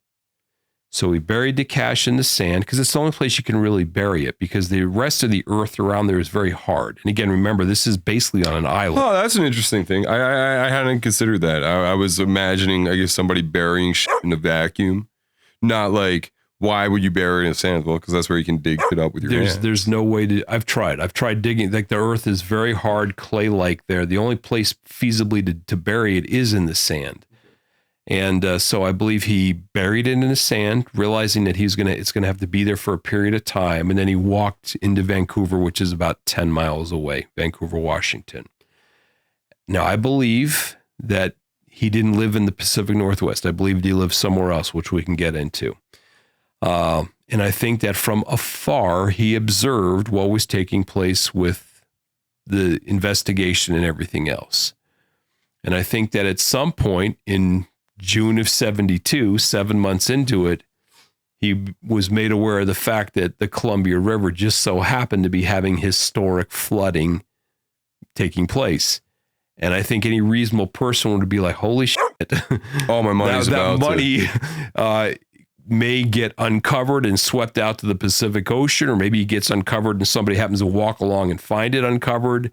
One way or the other, I think he realized it's been 7 months at this point. I've got to retrieve that money, otherwise it may be lost for time and all eternity. So I believe he traveled back to the Pacific Northwest during the flooding, and I believe that he found the money find spot, and there were a couple of landmark trees that were there that it's very easy to notice to where the money was buried. And I believe at that time the money find spot was already underwater, probably under a foot of water or something like that. In other words, the river was already flooding at this point. So I believe at nighttime, D.B. Cooper, goes to the money find spot. Tries to get as much as he can. It's under a foot of water. He digs in the sand. He gets his hand on that white bank bag with most of it, pulls it out of its watery grave. He's moving around and trying to pull out the loose packets buried in the hole as well. And just be unbeknownst to him, 3 of the packets just were left behind. He leaves the area. Obviously, that hole kind of settles back in because it's underwater. Eventually, the flood waters recede, and this is once again just sandy beach. You know what I'm saying? Because the water level dropped, 20 feet, and I believe that it was during the process of retrieving or whatever that those 3 packets were exposed to the Columbia River and in effect reburied, by sediment kind of settling back in, and that explains how the bill got exposed to the summer diatoms. So what I believe is that the summer diatoms speak to when the money was actually retrieved more than when the money was buried at Tena Bar. So I believe the money was buried on Tena Bar the night of the skyjacking, probably within an hour. And it just more speaks to the fact when the money was retrieved. So to basically what I'm getting at is I believe D.B. Cooper got away with $194,000 of it, and $6,000 of it got left behind, which is one of these bills here. I think the scientific evidence points to that reality. So for you, that kind of puts a pin in what had happened. That punctuates the story. D.B. Cooper jumped out of the plane, landed here, buried the money, came back to it during the course of a flooding, grabbed all of it, less $6,000, got out of there, never to be seen or heard from again. That's right. And it answers some questions. It answers, first of all, he survived. Dead men don't walk. So he survived. I think that's the first thing. Yep. I think it explains that part of the reason nothing was ever found where they searched was because they were just simply looking in the wrong area. Common sense. Where this money was found, that's actually a very, very, very big clue as to where he actually landed. And I think it speaks to the fact that he got away with most of the ransom, but obviously not all of it. If he had, I wouldn't be possessing this bill right now. And, and as to what happened with the $194,000, well, that's a much harder question to answer because there are a number of, that's a tougher question to answer because it doesn't appear that we have any real solid evidence to indicate anything one way or the other. And I'm assuming that none of those bills had ever been found trafficked. That's correct. None of the bills have ever been found in circulation, but then again, it's unreasonable to think you ever would find those bills in circulation. Yeah, because $20 is $20. Well, I mean, the point is that, this is pre-internet, you don't have the serial numbers are not being scanned. Eventually this money works its way back to the Treasury and is destroyed and new currency is used, new bills are printed. The Treasury didn't record serial numbers of bills coming in. They just took the bills in and destroyed them. So you would just never know. So did D.B. Cooper spend some of the money? I think it's entirely possible. Some of the ransom was spent. Did he spend all of it? It's possible, but perhaps not.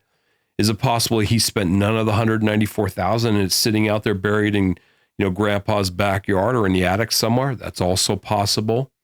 If I were to hazard a guess, I would say that a portion of that $194,000 is still out there somewhere today, probably sitting in Grandpa's backyard or sitting in Grandpa's attic or in a wall or some such place. That's what I would hazard a guess to say is I think that's probably the most plausible scenario. So that answers one of the big questions, at least like in theory, right? What happened? The other question, obviously, is who? You believe that you know. We can talk about the evidence that was left on the plane. In another conversation you and I had, you mentioned there were a couple hairs, an arm hair or like a limb hair and a head hair, I guess. Mm-hmm. There were 7 cigarette butts attributed to DB Cooper's smoking habit or lack thereof, which is something you also mentioned. You're not sure if it was part of the ruse or like a real thing. That's right, because the science doesn't really back it up, but go ahead. There was one piece of evidence to bring this full circle, which I teased before the ad break when we were talking about the FBI. There was also a necktie left on the plane. Yeah. And this necktie is such a compelling piece of evidence. Well, you tell me, what lengths have you gone to secure the necktie evidence? Just suing the FBI. That's all. Suing the FBI. Well, tell me why. Yeah. Well, first, why, and then.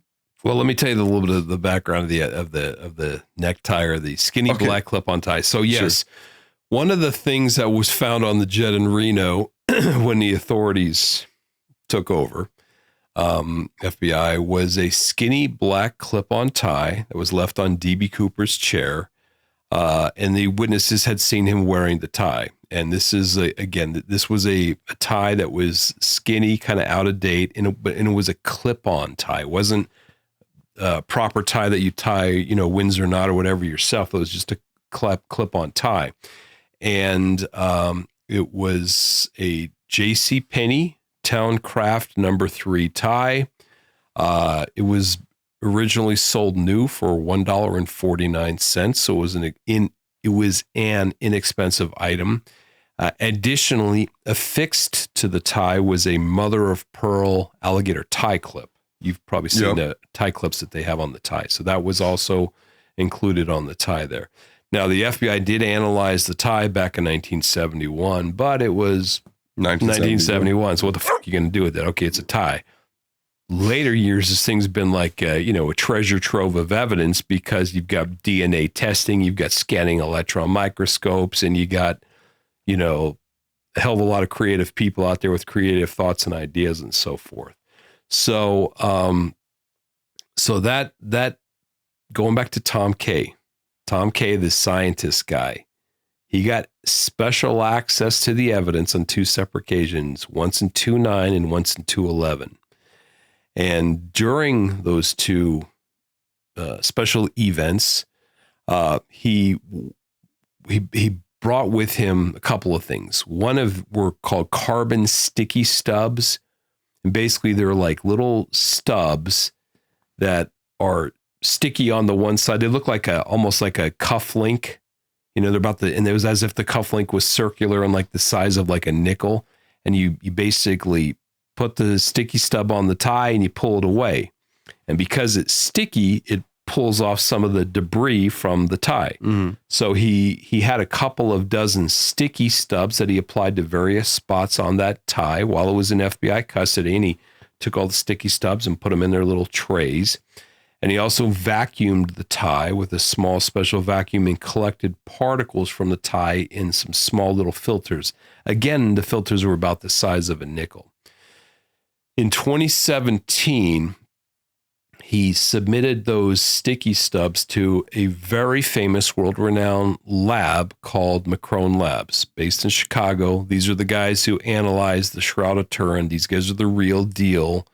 They're the pros, top notch. And they took those stubs and they put them under a scanning electron microscope to see what kind of particles had actually come from D.B. Cooper's tie.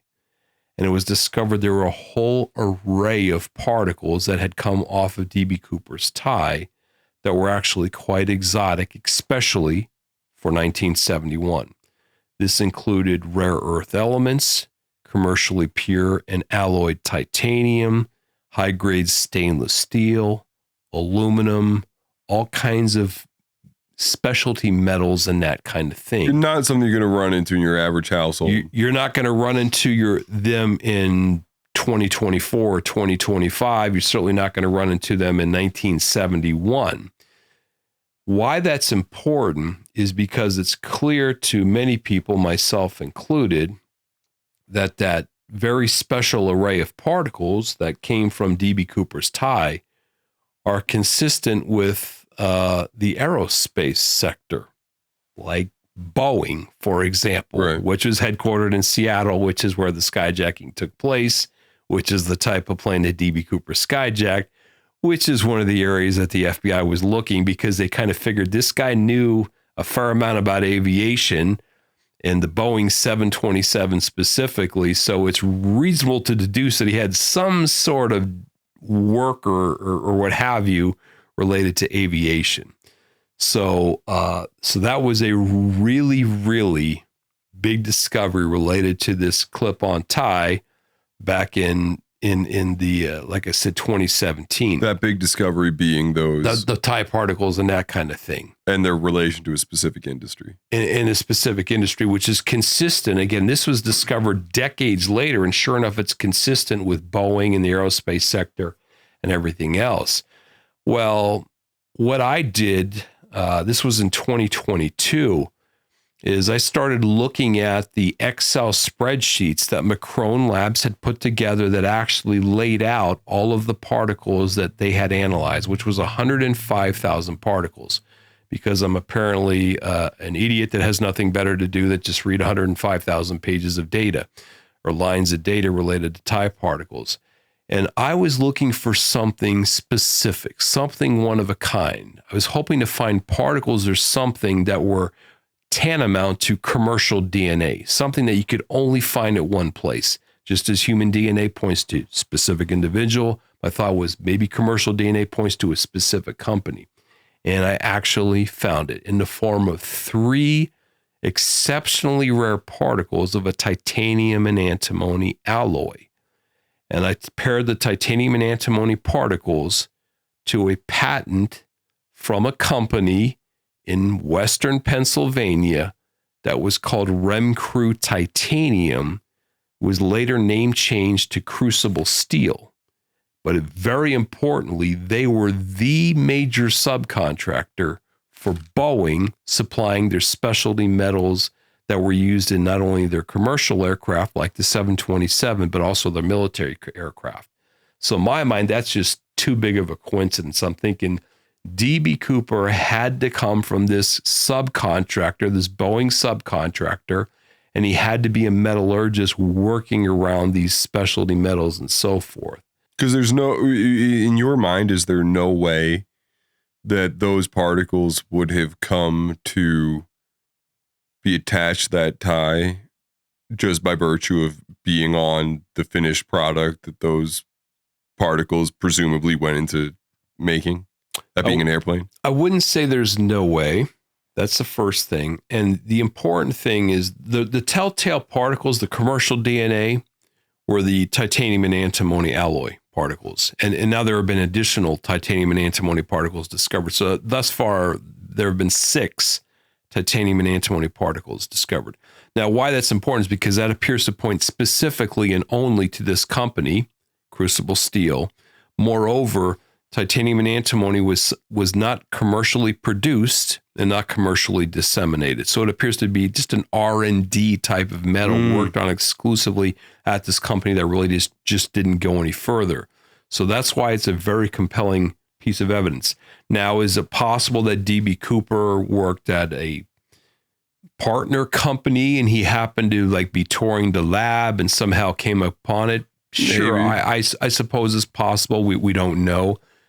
But I think it's reasonable to deduce that the first area, the prime area of investigation would be the gentleman who worked at Crucible Steel during that time and see what we come up with. What that all led to were conversations about DNA.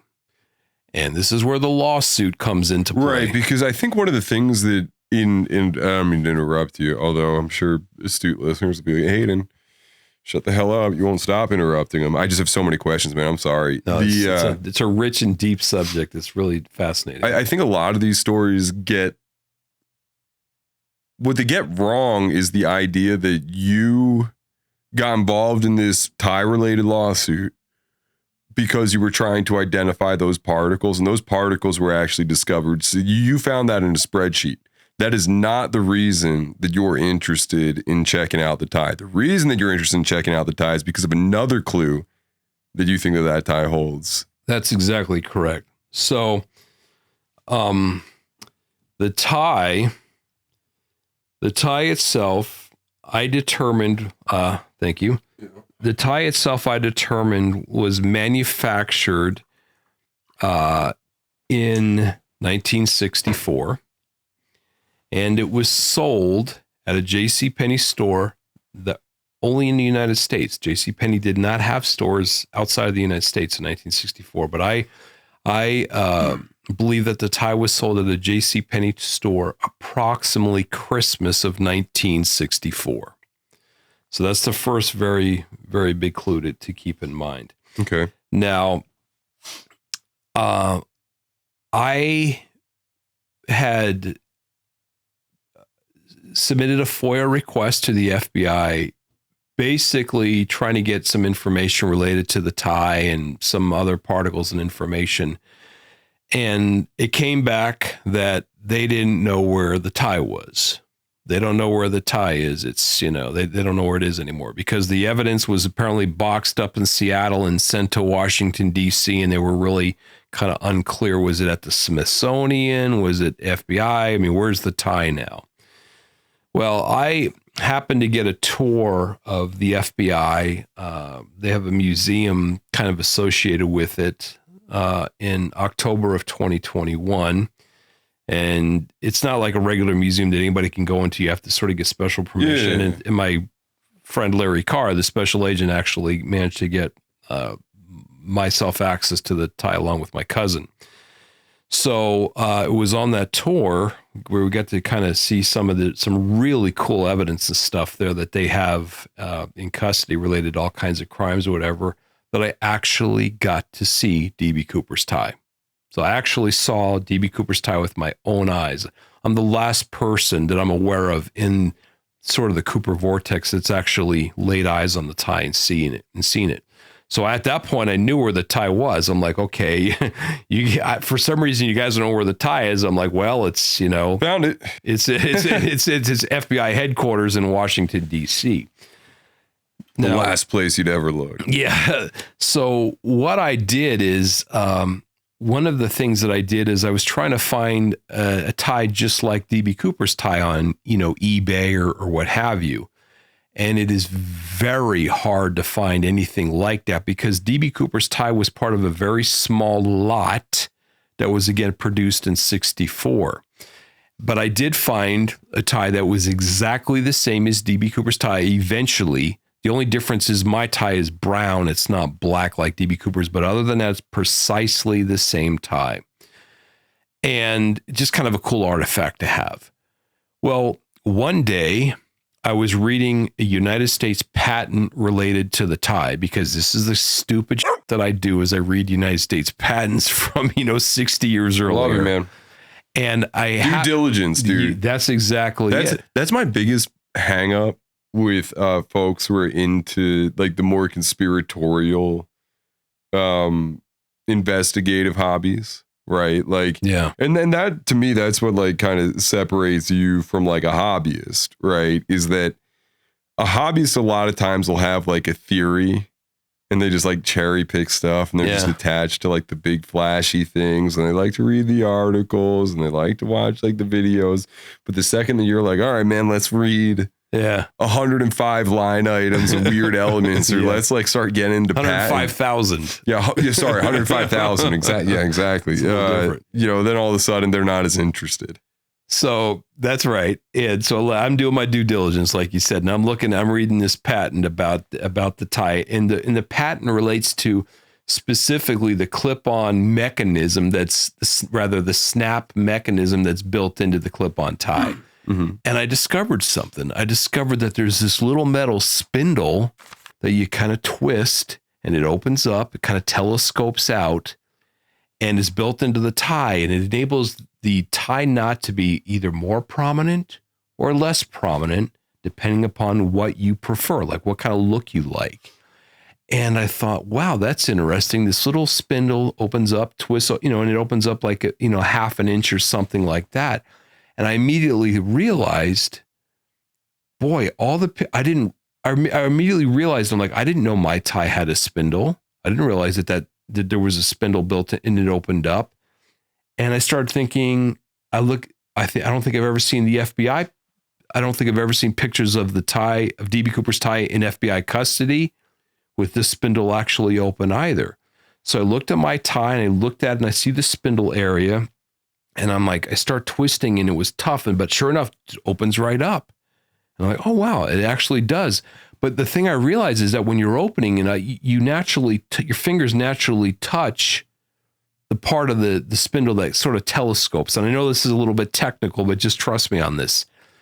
I realized there was a part of that spindle that your fingers would naturally touch and that you would therefore naturally transfer DNA to.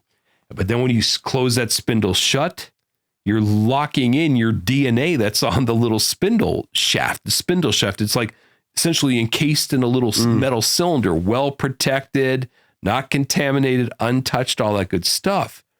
And I looked at the FBI pictures and all the pictures of the spindle being shut. I'm like, holy shit. If DB Cooper had ever experimented with that spindle at any point, decided, I'm going to close it, that motherfucker's DNA is on the spindle. I'm thinking that dude's DNA is from touch DNA is on the spindle and nobody knows it. I contacted Larry Carr, the FBI agent who I know. I contacted Tom Kay, the guy who had access to the evidence. And I'm like, did any of you guys realize that the spindle opened? They had no idea. And I'm like, the key to this case in the form of DNA is literally maybe sitting right in the FBI's hands, staring them in the eyes. They just don't realize it. So I told Larry, I said, can you see about getting me access to the tie? Because the case is closed at this point. I'm like, I'll bring a DNA specialist. Just give us access for 1 minute. Let us open the damn spindle, do a little swab and close it up and we're good to go. We'll analyze it. We'll get DB Cooper's DNA profile. I got nowhere with that. And I filed a Freedom of Information Act, got nowhere with that. Well, yeah, the Freedom of Information Act, right? They were like, that's for documents, not neckties, bro. So I'm like, you know what? Fuck you guys. I'm going to sue you to get access to the tie. And this is the thing, because I realized, I'm like, okay, I realize that I'm fighting an uphill battle here. Like I'm sort of dancing on a technicality, like what's an agency record? And again, I don't want to get too technical. There's a lot of... But the crux of their argument for listeners and viewers is that an agency record is something that we have written down or pictures of this thing. An agency record is not the physical item itself. That's what they're saying to you. Yes, but an agency record can also be, for example, a CD, or it can be a tape. Like a tape recording of something. So you got a physical tape or CD, and it's not the physical CD or tape, but it's the data encoded thereon. That's the physical record. That is part of FOIA. That has video and that kind of stuff. So I basically argued, listen, the tie is essentially like a cassette tape or a CD. The data that's embedded on that in the form of DNA, it hasn't been encrypted. It hasn't been decoded, but it's an agency record nonetheless. I want to have access to that agency record to decrypt the record on the tie. I want to decode it. I want to get the DNA.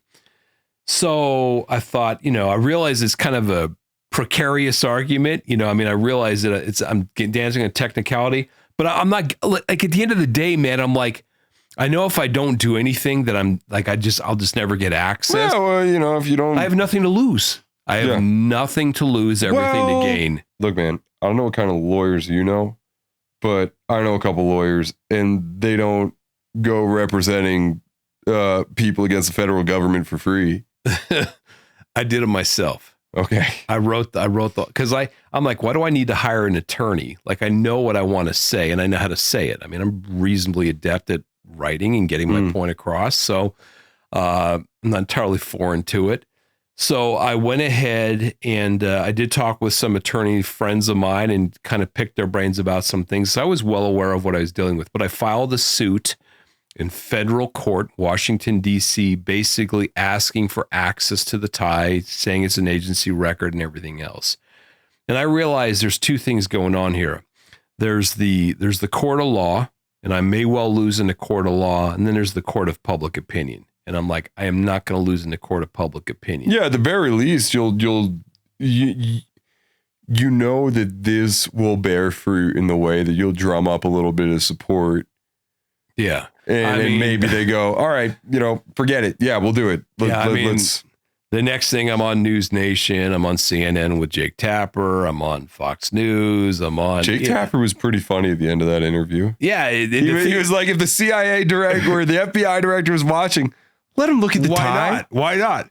Like that's gold. That's exactly what I'm trying to accomplish is like, I figure again, I may lose in the court of law, but I'm not going to lose in the court of public opinion because I'm basically saying, hey, it costs you nothing and this could solve the case. Why not? What the fuck else are you going to do? You just going to leave it in a box for 500 years? What the hell does that accomplish?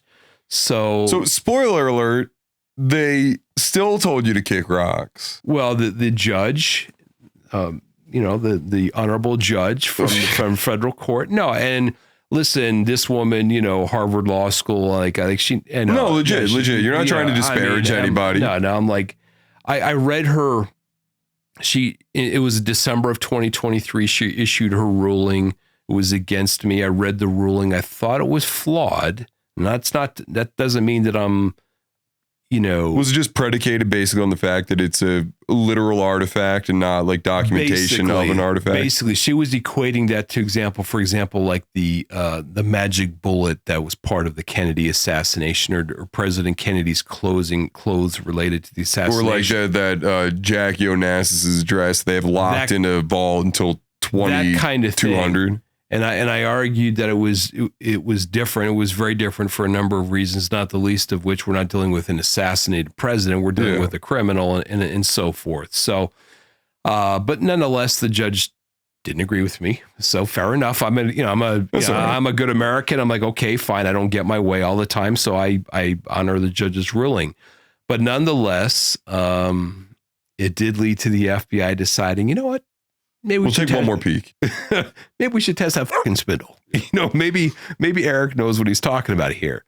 So apparently, and then the reason I say apparently is because there's like clues out there, but nothing's ever been confirmed to me. Apparently, well, we know for sure they retested stuff because we know for sure they reopened the case and procured DNA from at least one person in particular. But it appears that what they ended up doing is testing the spindle, getting the DNA profile that was better than what they had originally, which came from 2001. And what was that on? On the tie. But, but again, 2001, this was before Touch DNA. Touch DNA wasn't even around until like 2005. Yeah. So again, the important thing to remember is when you're dealing with DNA testing, the technology has advanced so rapidly and so much over the last 20 years. Yeah, you can't take anything as definitive. We're literally light years ahead of where we were 10 years ago. So they apparently did listen and it begins to explain a lot of things because there are a lot of things going on. And I had a very positive working relationship with the government's attorney.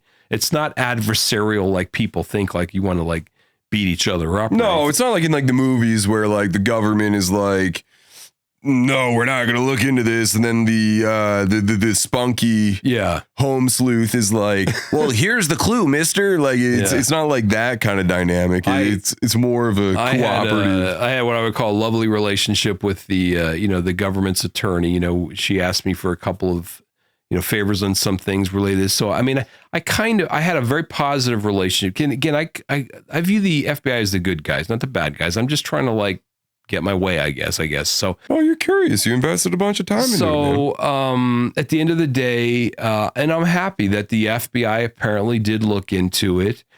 And so I think that, what came of all of that is that it showed me a couple of things. First of all, I think it closed the door on a handful of persons of interest or suspects that they had looked at earlier in the early 2000s. Because obviously, if the DNA had matched, we would have heard about it. I can't imagine that we wouldn't have heard about it at this point.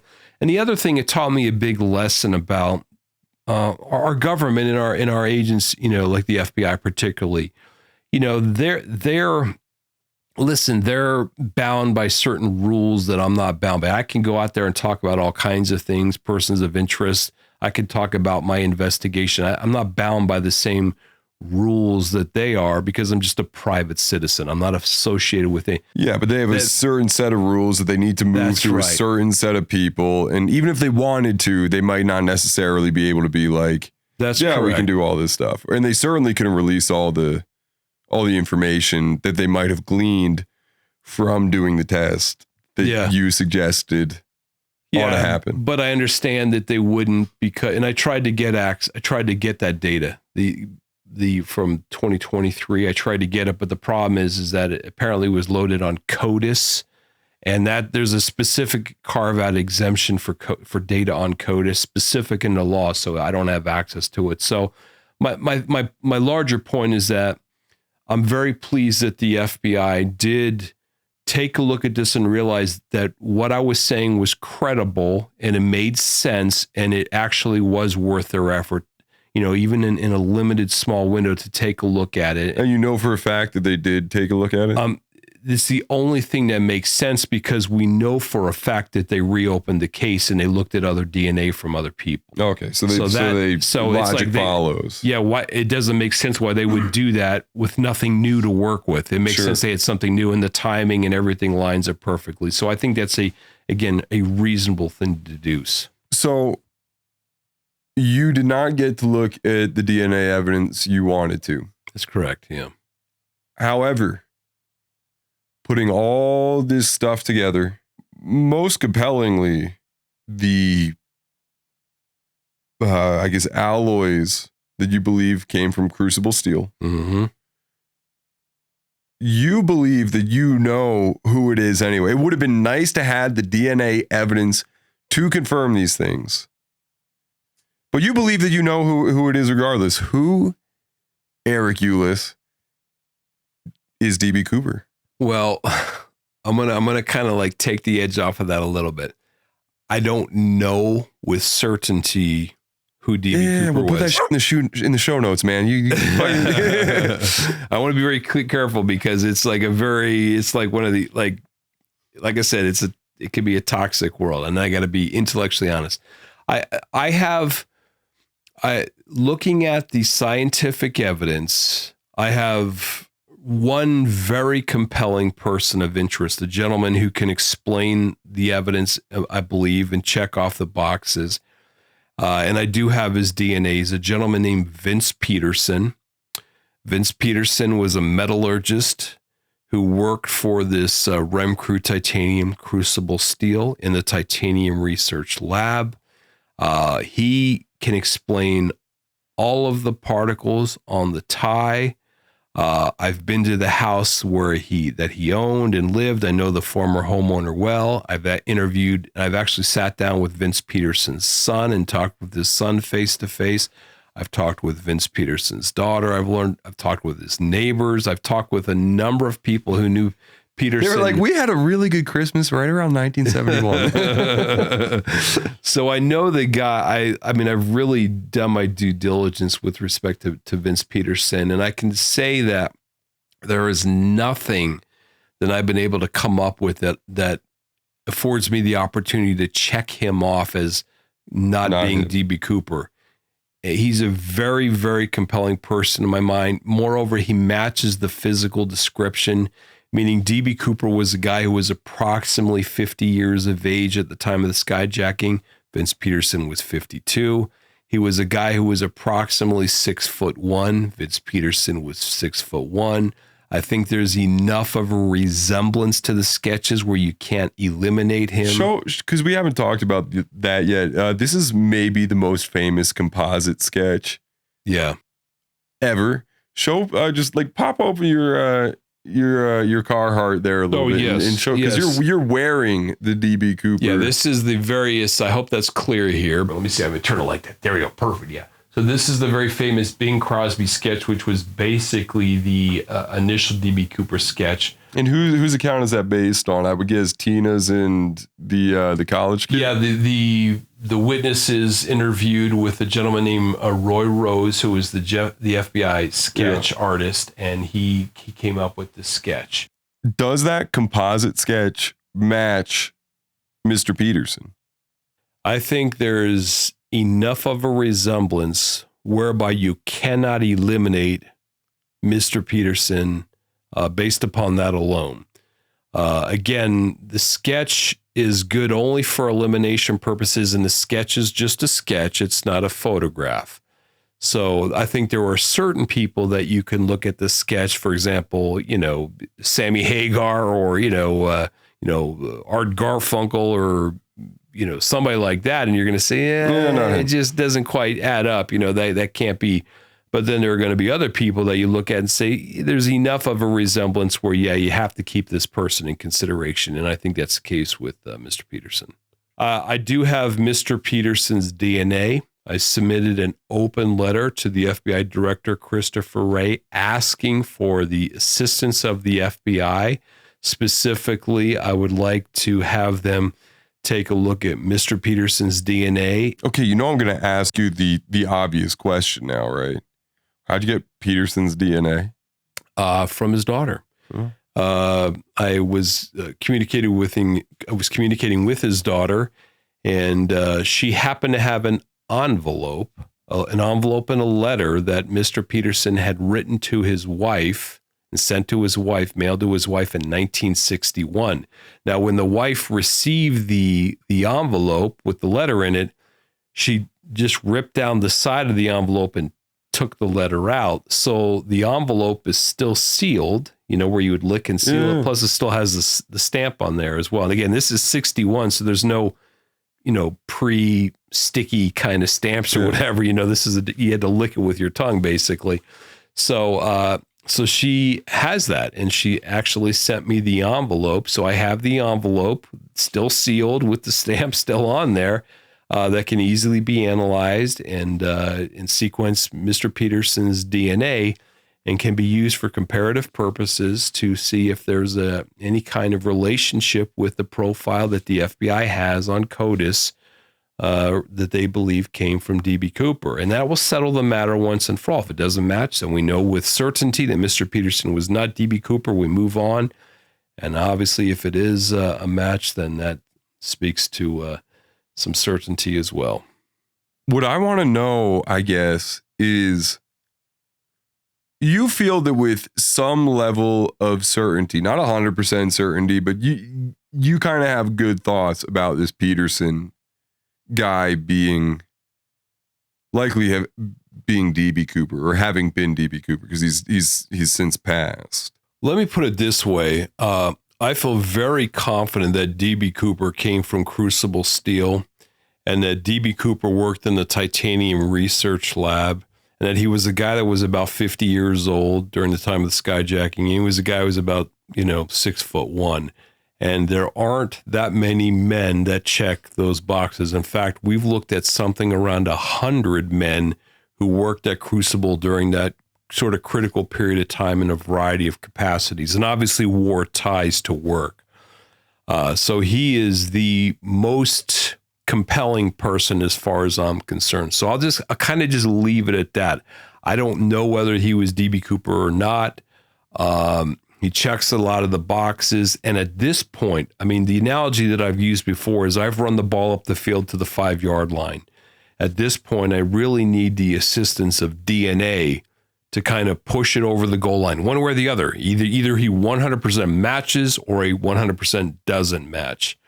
But to the best of my knowledge, based upon the scientific evidence, as far as I understand it, he's really kind of the top of the food chain as far as that goes.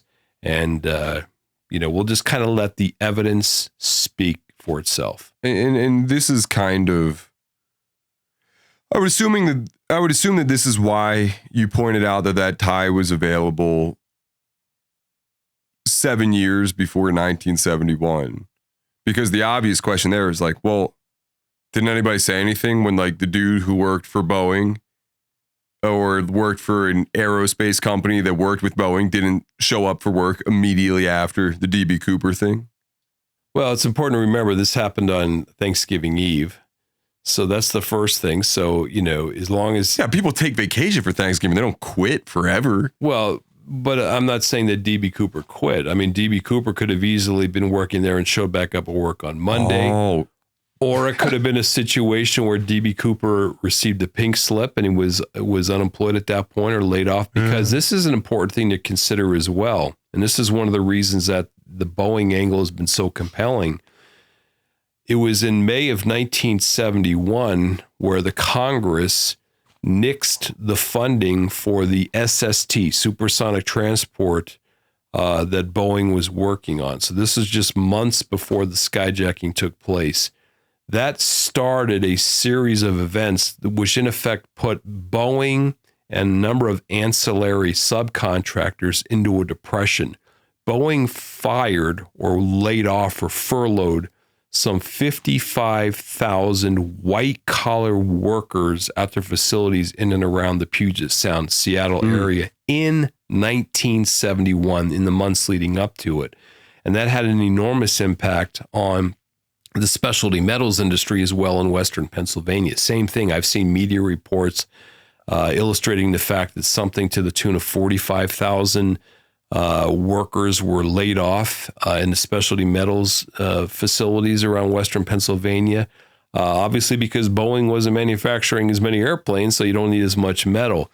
So it's reasonable to consider this thing in holistically and say, you know what, perhaps DB Cooper was a victim of the downturn in the aerospace sector during that year, 1971. So maybe he didn't have a job to go back to. Maybe he was a guy who was 50 years old, had a pretty solid job, getting a pretty good paycheck, and all of a sudden he's out of work and he doesn't know how he's going to replace that income anytime soon.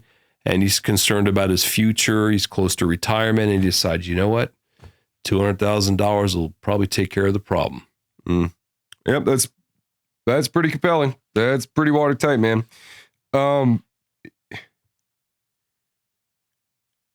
Would it bum you out to know for certain who DB Cooper was? Not at all. No? Not at all. No. I mean, that's what got me into this thing from the very beginning, is I had a desire to learn who the real DB Cooper was. I wanted to know who the real guy was. I'm not interested in some fake conspiratorial version. I want to know who the real dude is. And moreover, I believed, perhaps somewhat arrogantly, that I was the one guy who could figure it out.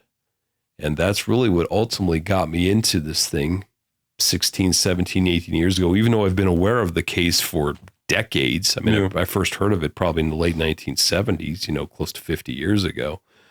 But that's ultimately what animates me. That's what motivates me, is this insatiable desire to figure out the truth, and this belief that I'm the one person, rightly or wrongly, that I'm the one person, working with others as well. I want to be clear about that. I'm not doing it all by myself, but that actually possesses the ability to figure out who this guy actually was.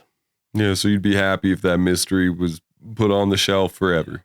And even if it was the FBI, I mean, let's say the FBI, utilizing my recommendation about the DNA from the tie spindle, figured out who the guy was, and it's, somebody we've never heard of before. That'd be equally good, dude. That's good enough for me. Yeah, I'm like, that's cool, because I know I would have played a part, obviously. But then it's also just fascinating to look at the guy and just think, wow, so he was the real dude. He was the cat. He was the guy who did it. How close was I? How wrong? How off was I? I mean, it would just be kind of it's a scratch that I want to itch, basically, or an itch that I want to scratch, I guess is probably the better way to put it. A couple of whiskeys into it. So, that's kind of it. Yeah. So why do you think all these years later, people are still captivated by the legend of D.B. Cooper? I think what makes the D.B. Cooper mystery compelling, why it resonates today, so many decades later, not only within the United States, but within Great Britain, Australia, Canada, New Zealand, primarily the Western English-speaking countries of the world, is the fact that there's this James Bond-esque element to it. The guy shows up smoking cigarettes, the bourbon and 7-Up with the skin, the suit and tie, and he, the dude jumps out of an airliner, it's badass, no doubt. Sort of badass, and he gets away. So there's the James Bond-esque kind of element. But I also think it's very important to remember, or to consider rather, because it's been a long time, where America was in 1971. We had just ushered in the 70s, had just come out of the 1960s, the assassination of President Kennedy in 63. You had the assassination of, Martin Luther King Jr. and Robert F. Kennedy in 1968. You had Kent State related to Vietnam, which was just months before. Kent State was just months before. You have Vietnam. You've got the, civil rights unrest, things of this nature. So there was a lot of civil unrest and tumult within the United States. So there were a lot of people that, hear about this D.B. Cooper guy who didn't harm anybody physically, who basically, fucked an insurance company out of $180,000. And there weren't too many people feeling sorry for an insurance company. In fact, nowadays there aren't a hell of a lot of people feeling sad for insurance companies. So that played a big part in sort of just the ethos of the entire mystery. And I think that has had a lot to do with sort of sustaining the essence and the interest in this mystery all these years later. And it's huge. I mean, it's the only unsolved skyjacking in United States history. And that's saying something. That is saying something. I very much appreciate you coming on and taking the time and answering the questions and telling the story, dude. It was awesome, man. I had a bunch of fun, and I hope you did too. No, my pleasure. It's been a lot of fun. Montana's a great state to talk about D.B. Cooper. There's actually a little bit of Montana history wrapped into this. The jet on the way to Portland and up to Seattle actually stopped by Great Falls, Montana. Oh. Yeah, so Montana is actually wrapped into this mystery as well. But yeah, it's been a lot of fun, and it's a compelling and interesting. It's just a fascinating mystery, and it's real. I mean, again, that's the thing that's important for people to remember. Even though it's been 53 years, and most people weren't alive 53 years ago. Of course, I was. I'm an older guy, but it was real nonetheless. And when you think about things like the parachutes, I think they're still out there somewhere. And that $194,000, if I were a betting person, I would say some of that $194,000 is still out there as well.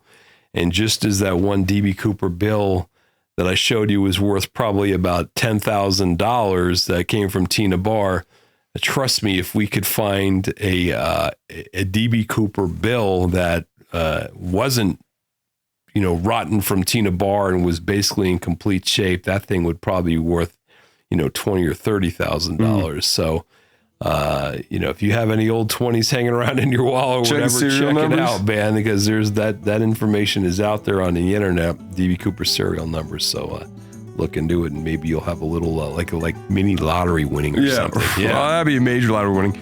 It sounds like you, me, and Andrew got to go on a treasure hunt. What do you think, Andrew? I think we got some in the quarterly budget, right? Sounds great. Let's do it. Dude, that was fun. Yeah. Cool. That was great. Everybody, thanks for watching this episode of the Backcountry Manifesto podcast. If you want more Backcountry Manifesto, go ahead and check out one of these links right here. And make sure to share the podcast with your friends, comment, like, subscribe, do all that good stuff. It really helps us out. Again, thank you very much for watching. Now go check out one of these things. I like this one. This one was a good episode, I promise.